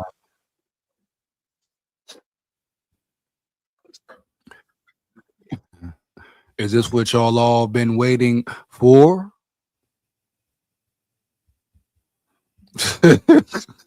Come on, Dre. You know how I do, Dre. you know I always get them, man. Come on, man. You know how I get down, man. Oh man, Dre want me to come hard every time, man. You want me to break him every time, homie, huh? Yeah. Now we've been waiting for Kwesi, right? The man of the hour, Kwesi. We got a little haircut, nice little gray sweater on. All right, bet, man. Boom. I wonder what he gonna wear to the draft. I wonder what Kwesi gonna wear on draft day. Maybe he should take that damn suit off on draft day, right? Put on something a little more comfortable, maybe, baby, so he can make some better decisions, maybe in the draft. Yeah. I actually kind of like that little sweater right there around yonder. But at the end of the day, Kwesi, what you gonna do in the draft, homie? Forget all the other talk, Kwesi. You hear me, huh? Yeah. What you gonna do in the draft, man? For real, homie? Yeah.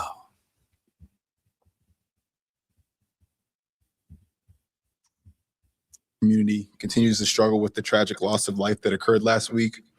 I'm deeply saddened by the fact that a mother lost her life. The emotions of the past weeks, anger, sadness, fear, and frustration have been felt deeply across our community. We have always emphasized here that we are stronger together, and now more than ever, we must live by that principle. Lastly, I wish to express support for our local law enforcement and other officials who are dealing with this tragedy and seeking to return the sense of safety, support, and belonging. As I reflect back on the season, it's obviously a disappointing one when you're watching football this weekend and you're not in the tournament. That's not the standard we set here for ourselves. It's not the standard we set for our fans. You sure ain't the standard, bro. Ain't the standard for you. Obviously it is the standard, though. We hear this every damn year, homie. Heavy, huh? Yeah, we hear this all the time. Oh, it ain't the standard this. It ain't the standard that. Obviously, it is the standard, bro. It is the damn standard. So you tell me, what is the standard, Kwesi? Please, I repeat, bro. You tell me what the hell is the standard round yonder? Because the standard has been piss po for too long. What is the standard, homie? I mean, what's up? Are the Wilfs holding you back? Do the Wilfs got your hands tied? Huh, my boy? Yeah. Did you want to hire Harbaugh, but the Wilfs didn't let you hire Jim Harbaugh? I mean, come out and say it, Kwesi. Come out and say it, man, for real. Because you and your sidekick KOC looking real bad right now. I guess your job is safe. You know, they ain't gonna fire you. You made it through that. But you on a hot seat, and your man is on a hot seat. You and your man talked all this about culture, collaboration, this and that, competitive rebuild, etc., etc., etc., homie. Yeah. You talk all this about your numbers, right, bro, and your analytics, but you can't pass a draft. Yeah. You talk about how you been around all these winning teams and winning coaches and great environments, but you can't identify one superstar player, bro. You hear me, homie? Yeah. So what's up, Quasi, my dog? For real. Same time, I have a great deal of respect for how the season finished, how they finish out the season with winning 5 games with once you're eliminated from contention, and that's a great credit to KO, his staff, the core group of players that we've assembled in this locker room. Hey, Dre, you gotta chill, my boy. You gotta chill, dog. My boy Andre Allwine, you gotta chill, man. We gotta chill, man. Come on, man. Heavy. You know? Just a great, credit to them for how they finished. So in that sense, we had a lot of things that we showed flashes of the team we wanted to be, but ultimately we weren't consistent enough. And that's what we're going to try to do. Find that consistency, find that ability to turn flash into reality over the course of a 17-game season to get us where we want to go. Man, we've been hearing about consistency for 4 years, Quasi, man. Y'all ain't been consistent yet. Always continue to stand up here and thank our ownership group, our coaching staff, our players, our football operations staff who do an incredible job of, handling this season, the long time away they spend from their families, and just doing things to uphold the Viking standard. Man, so what? Every team in the NFL, every player in the NFL spend a long time away from their family. So what, dog? You hear me? No cap, chump. That's the damn territory, man. Yeah, that's what you signed up for, man. Yeah. Put the damn work in, bro. For real. Talking about everybody spending a whole bunch of time away from their family. You get paid to do that, my boy. You hear me, homie? Yeah. The hell he talking about around here? Great credit to them. And ultimately, it didn't end up where we want to be, but that doesn't mean that they didn't do everything they could for this organization. With that, I'll take questions. How do you look at the quarterback room where it stands right now, as opposed to where you think it needs to be week 1? I think in my conversation with Kevin and just doing the analysis we've done, we've set a standard here for winning when we've gotten a certain level of play in that position, allowing us to be explosive enough. You ain't set no standard for winning, man. Heavy. You brung veterans in here who could run KOC offense who he didn't have to develop. Y'all made it a big deal acting like y'all want to find a quarterback. You finally find a quarterback and your coach can't develop him, bro. Period. No cap. And we talking about setting a standard. What standard, homie? What is the standard for this team for real? Being good in the regular season, then not winning in the playoffs, because that's what we seen every year, dog. No cap. This regime been here 4 years and y'all ain't won one playoff game yet, homie. So what you talking about? The standard, bro? Yeah. They do this every time, every offseason, man, every year. Get up on that damn podium and answer dumbass questions. Never get held to the fire, bro. Period. He talking about a standard. He talking about a quarterback play. Develop your damn quarterback, bro. Period. On offense to set the table for how we play defense, special teams, and different things like that. So our conversation is about returning the room to a competitive, deep enough standpoint to get that play style, that ability to win games for 17 plus games this season. So that's how we focus on our conversations. How do you get there? Obviously the season just ended, so we're focusing on obviously the people that we have in the building first and how JJ how he's matured and how he's gone on through the season. You talk about his first 6 games and how they went, but the last 4 games, great increases in completion percentage, touchdown, interception, 4 wins, obviously, and different things like that. Playing up in the pocket, all the different things that we talked about him improving. We're trying to make sure that we set the table for that first start. 5 wins, Jack. Get it right, man. Yeah. There and then kind of use that mindset to kind of fill out the rest of the room. Basically, Kevin was talking about the balance of supporting Brian Flores if he wants to find a head coaching job and also being aggressive to keep him. As a GM, if he does go to be a head coach somewhere, personnel-wise would be a challenge for you, don't you think? Because of just how unique. You're damn right personnel would be a challenge. You're damn right personnel would be a major challenge, bro. You hear me? No cap, man. Straight up.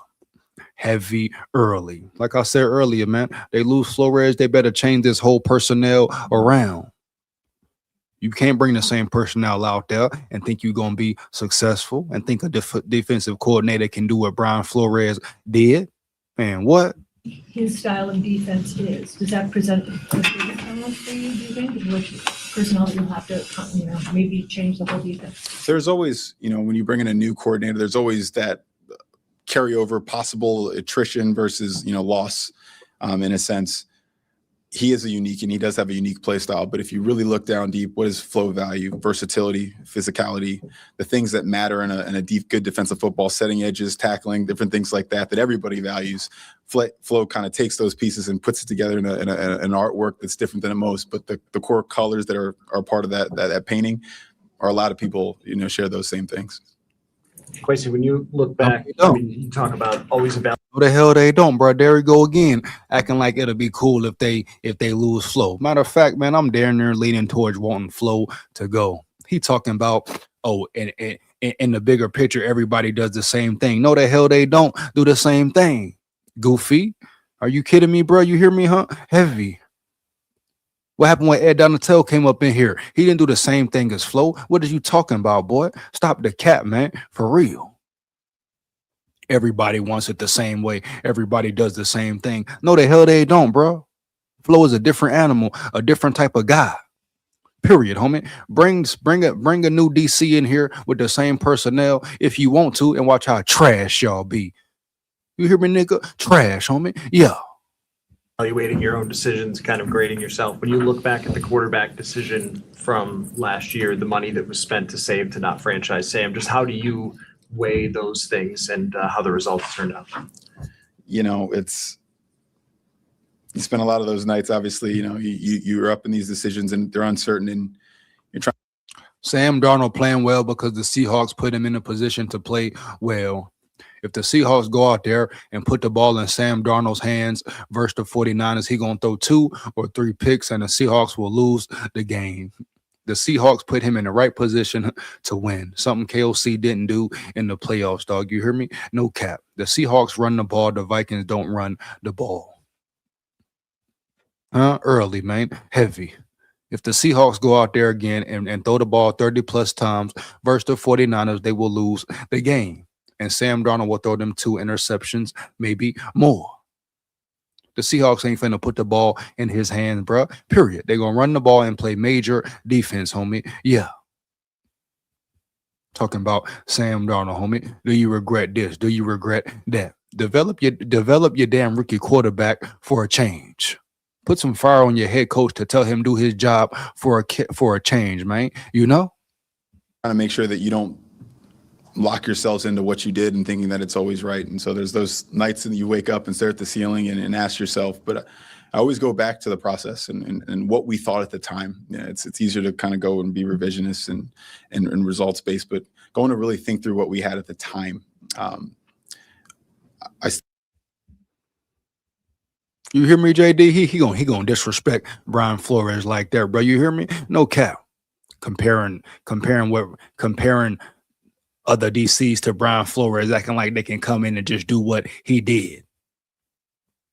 Fuck it, man. These guys are goofy, bro. You hear me? No. Still understand why we did what we did. The results maybe didn't play out the way we did.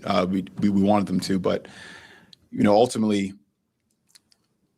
I think that at the end of the day that we could have executed better in certain places. And I'm not going to say individually in terms of a particular player, but just executing better, knowing what the room was, play style wise, experience wise, and just kind of really put together a better combination of people, collective in that group. That's kind of the thing I've probably focused on the most. And then also ultimately understanding how we play and win football games. Again, I'm not going to get into the specific how we group it, but we've won a high clip of games over here since we've been here, when we've gotten a certain level of play, a certain style of explosive plays. These are things we've talked about, but a lot of times points aren't made until something is removed. And then you kind of see the complex system and how when you move that one variable, how that one variable affects other things. Shout out Groundhog in the building. He said you blew it for real, man. You blew it. Big facts, groundhog. You know what it is, man. Yeah. He blew it for real, man. No cap. Yeah. SKOL, we from the South. You know, white man. Oh, man. That boy Andre 0-1 tonight, man. You ain't lying, though, my man. You ain't lying.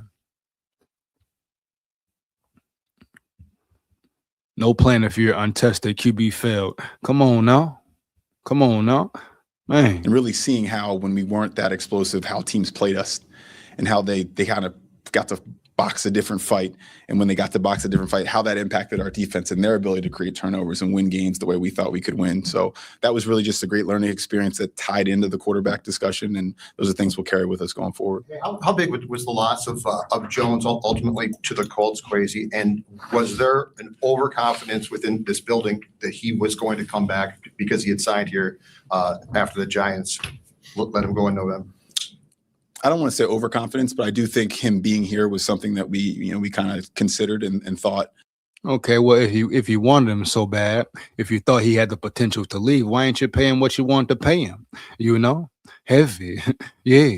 So obviously y'all believed in JJ McCarthy, but obviously you didn't want to put the work in to get him playing at a certain level, huh? Yeah.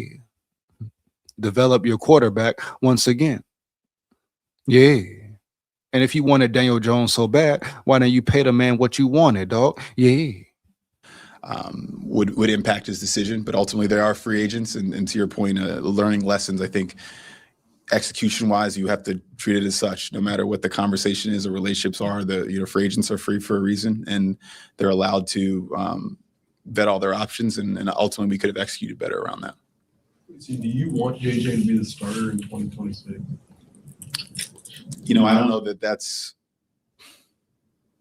I you want what? What you hesitating for? That's your quarterback, right? You say you want him as your quarterback. What you mean? You drafted him. What you mean? You don't know? You punk chump. Now you don't know, but you trade up to get him at number 10, but you don't know? Oh, y'all some suckers, man. Some pure D suckers, homie. You hear me? Heavy. He's stuttering and mumbling and guttering, talking about you what, boy? That's your first round pick, your quarterback. You don't know if you want him to be the starter. You jive turkey jack, smooth criminal, man. Smooth criminal, man. Yeah. How the hell you don't know? You stuttering and fumbling your words like you don't know? Why you trade up for him then if you don't know, chump?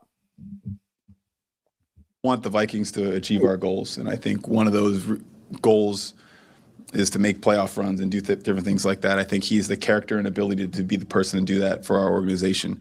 If I say that in 2026, that kind of binds us into a certain, area. The way we've set this team up, we built this core to really, like we've always talked about, give ourselves multiple shots at it, because you never know when there's going to be a year where the field's a little bit wide open and you can make that run. And so that's what we're really focused on. Talking about whether it's this year or next year isn't really, my immediate reflection. It's my job to really bring that deep competitive room that we've talked about to the Vikings. Do you think there was a misevaluation in how ready JJ was to be the guy this year? We talk about a lot, and that's a great question. We talk about a lot, the path of young players isn't linear, and you ultimately don't know how the first 4 or 5 games are going to go. And we have obviously a lot of historical studies about what that first few games are going to look like, or that first year could look like in a sense. And ultimately, that's why we tried to build the team, knowing that those growth pains could come to be able to overcome them and withstand them in a certain sense. Ultimately, a lot of this job, our GO call it fast eyes, and this isn't a fast eye decision, but in a perfect world, you would have had a full sample. 3 years of watching him play in the NFL before. That's not how this works. And sometimes you have to go on incomplete information. And the information we had was all good, but it was admittedly, incomplete and small sample. So ultimately, we trusted in the information we had. We trusted in our coaches. We trusted in the team around him to do that. And so it's hard to really, when you think about that and then go look back at the season, as I talked about, you saw the improvement at the end. You saw the flashes of the player we thought he could be. So in that sense, I can't say that we were overconfident. Maybe the timing didn't work out with other aspects of our team, whether that be injuries or different things like that. But ultimately, we're comfortable with where we are, and we're excited about where you can go. Kwesi, you mentioned the character and the ability with JJ, but I guess how do you feel about his ability to be consistently available with all the injuries he's had so far. Yeah, that's ultimately something that the story will be written. Availability is a skill, as they say, and you're talking about a player who's incredibly tough, didn't miss games in college, and that was one of the things we talked about. I mean, we went to the people in the building in Michigan. They told us the things he fought through and different things like that, and that's really not different than the player we've gotten here, the type of player that finished the game when he had a knee injury that would take him out for the season. Why don't you put a line around him that can protect him, Kwesi? Try that, my boy. Yeah.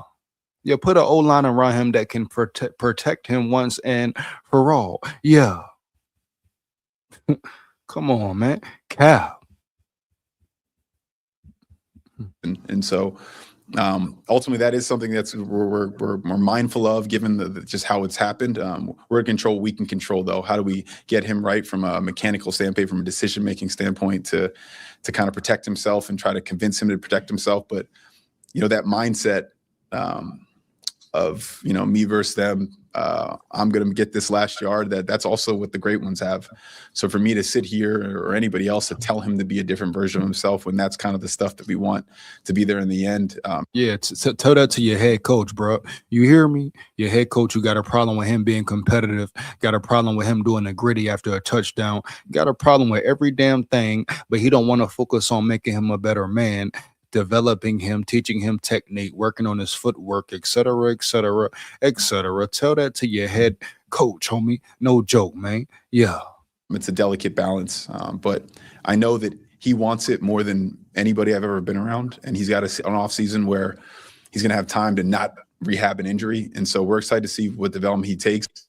No cap, Dre, no cap, man. Believe you me. Believe you, bro. Trust that. Trust when I tell you, man. JJ McCarthy will put the work in heavy, man, early. Yeah. And really the steps he takes towards being available for us. And that's great, but when the fact that he missed time and missed games with 3 separate injuries, how much do you guys have to get insurance now? Like if you get a backup and he plays and does not play well, JJ's hurt again, that's on you guys more so. So like how important does that backup now become? Go get Mac Jones. Yeah. Solid question from the media for once. Heavy. Well, that's probably the second good question right there. Yeah. Come to be a viable starter just in case he goes out in game 2. Yeah, and then that goes to what I was saying earlier, the collective, the deep, talented collective group that gives us the ability to be our explosive selves and win games at the clip we want to keep winning. Kwesi, as you're figuring out how to address the quarterback room, how much of that process is how you talk to free agents about how much of a chance they'd have to win the job? I think with Daniel Jones, there probably was that factor of saying, okay, where do I have the best chance to get myself on the field? As you're talking to free agents this offseason or whatever you end up doing, how much does that play into it, just the way you characterize how open the competition will be? Yeah, my conversation with agents aren't typically that they're focused on that. That'll be a lot just kind of the player's perception of kind of the outcome. But we're going to be honest, as we always are. We're very transparent in our free agency conversations. We want to be able to play a certain style of football over 17 plus games, and we're going to create a competitive environment. It's my job to bring in a group of people to do that. It's Kevin's job to decide who comes out, splits the reps, all those different things. That'll be Kevin's job. And at the time they're allowed to talk to us, we can talk to the player about that. But for the most part, we'll focus on the opportunity the Vikings provide, the teammates around them, the great resources we have here, and we'll leave it to that. Team building perspective, when you lose Christian Darrisaw, like to what extent are you confident or concerned about whether he can become that every down? Yeah. Hey, Dre, let me know, dog. Let me know, dog. You hear me? Heavy. Yeah, man. I moved around early though, so yeah. Born there, but lived in different cities, dog, different states as well. You hear me? Yeah. But you know what it is, man. Shout out Alabama, bro. Period, man. Roll Tide. Yeah. 17 game, a year guy again following his injury. Yeah, he's a year removed from that injury, so time is on our side in terms of kind of getting away from that injury point. Another year of rehab, strengthening, and different things like that. But obviously at all parts of our team, we've seen how important he has been to our play. And so when we're addressing things in the draft or for agency, we have to be mindful of that. And I don't want to say insurance, but we're always trying to have a roster aspirationally as a GM. When that first guy goes out, that next guy comes in and is as good as the guy. Is that reality? No, but that's the mindset we got to take. And that's a position we probably got to be more mindful of that. You wish you brought Wentz in at the beginning of training camp and let him be a part of it. Where does he stand? I don't know that I wish many things since becoming an adult, but I think, I understand where that question comes from. I don't know that, him coming here when he came here affected how he played. I think our offense moved the ball pretty well in the 3 games he played before he got injured. He's a guy that even when he's healthy doesn't need a lot of reps. His experience, his intelligence level, his ability to see over the defense, which was great because when he was here, it gave Brosmer a chance to get reps and different things like that. So, well, was that a shot at McCarthy talking about his ability to see over the defense? Oh man, I don't know that is something I look back on as a big mistake, but it's a reasonable thing to ask. Is earlier some small probability of that the odds could have been better? He don't know the plan, Dre. You hear me? He don't know the damn plan. Ain't nobody gonna ask him the plan, bro. For real, you hear me? No cap. I'll certainly, I can't deny that that's the case, but just thinking about it holistically, I don't know that that's some big thing that we're regretting. Does he have an edge because he played in the system if he gets healthy, or for next year? Yeah. We loved our time with Carson. All the things we talked about the first time he walks in a room, you understand why he was the 2 pick. I'm sure you guys all know that from just walking next to him. So we'll have those conversations at free agency, but he's been in great contact with us. He sent us a great text. I don't always get texts from players in exit interviews, but he's a uniquely intelligent, caring, loves the Vikings player. It is an advantage certainly that he's run our system. Kevin knows what it's like to go through a game plan week with him. Then also the results. Again, we moved the ball well before obviously the unfortunate injury that he battled through in those last 2 games. I don't think is a fair reflection of how good Carson Wentz is while he was injured. How much could Jordan Addison's recent arrest impact decisions with the wide receiver room, just considering how you guys felt about Jalen Naylor and so forth? We just kind of found that information, so I don't want to speak too deeply about it. But obviously, any decision you make with Naylor or anybody else is about the short term and the long term of that room. Jordan is unique because 99% of the days that Jordan Addison is a Viking, he is a joy to be around. He is incredibly intelligent, confident, responsible. And then it's like all of us, it's what are you like on those 1% of those days? Is it the type of thing that draws attention or not? And obviously that's something we have to consider when you're talking about long-term ramifications of a contract extension and different things like that, or letting somebody like Jalen Naylor leave. And we'll have those conversations obviously just a few days after the season. And obviously this event just happened. We have not, but always supportive of Jordan Addison. We'll continue to fact find and see what actually happened, and then we'll have those conversations in the future. You spent so much of last offseason working on the interior of the offensive line, but you never really got to see much of that take shape. How does that kind of affect the comprehensive evaluation? Can you even evaluate the whole offense given the role that position has on the rest of the positions? Yeah, I think we did the lineup we thought we'd have play 83 snaps to get together. I think that's the number. That's not what I expected, and as much variance as you could maybe predict. And you want to be of both minds. I stand up here, I believe, partly because I've been accountable my whole life, and I don't think you run from opportunities to get better. So I want to always make sure that I'm doing that. But you can also point out context that might be outlier, and what would that look like if they did have the ability to play together and that type of thing. And also give a credit to a lot of the guys that filled in for him. I thought Blake Brandel, for his first time at center, really started to show an arrow up and played solid football. Michael Juergens got better as the season wore on. So it is something we think about, and you're trying to make sure that you don't, let the outlier kind of thing.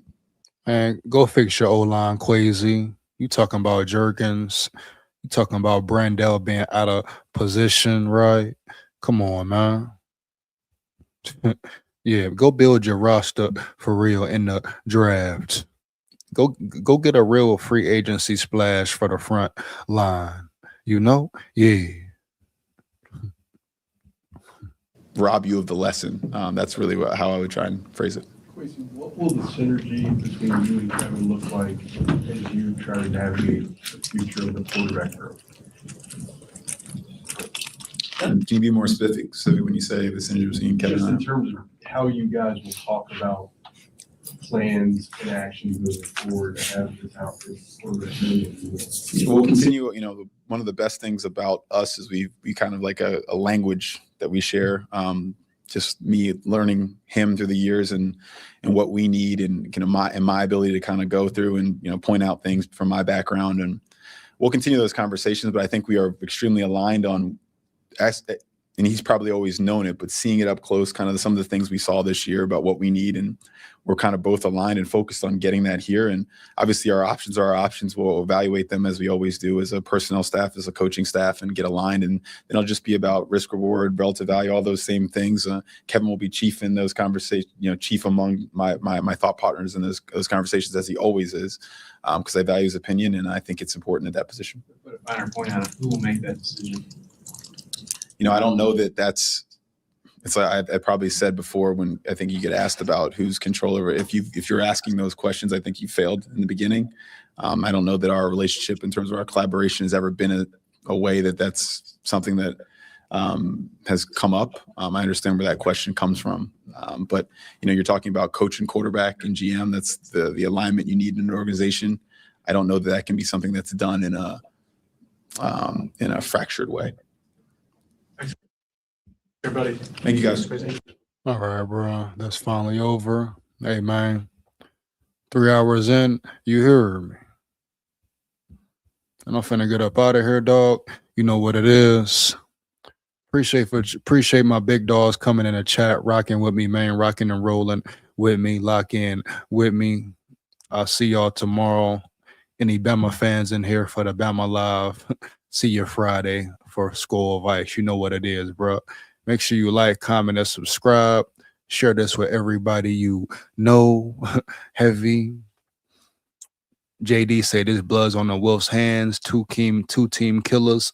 GM and head coach equals deadly combo. Oh man, bro, you hear me? Heavy. Shout out my boy JD, man. But I'll holler at y'all later, bro. You know what it is, man. Stay tuned for the videos. Y'all know how Big SKOL rocking every day, every night. SKOL VIKES, man. Holla at y'all later. Hold it down. Stay aware, homie. And I hope all is well. You know what it is, huh? SKOL VIKES forever, man. Yeah.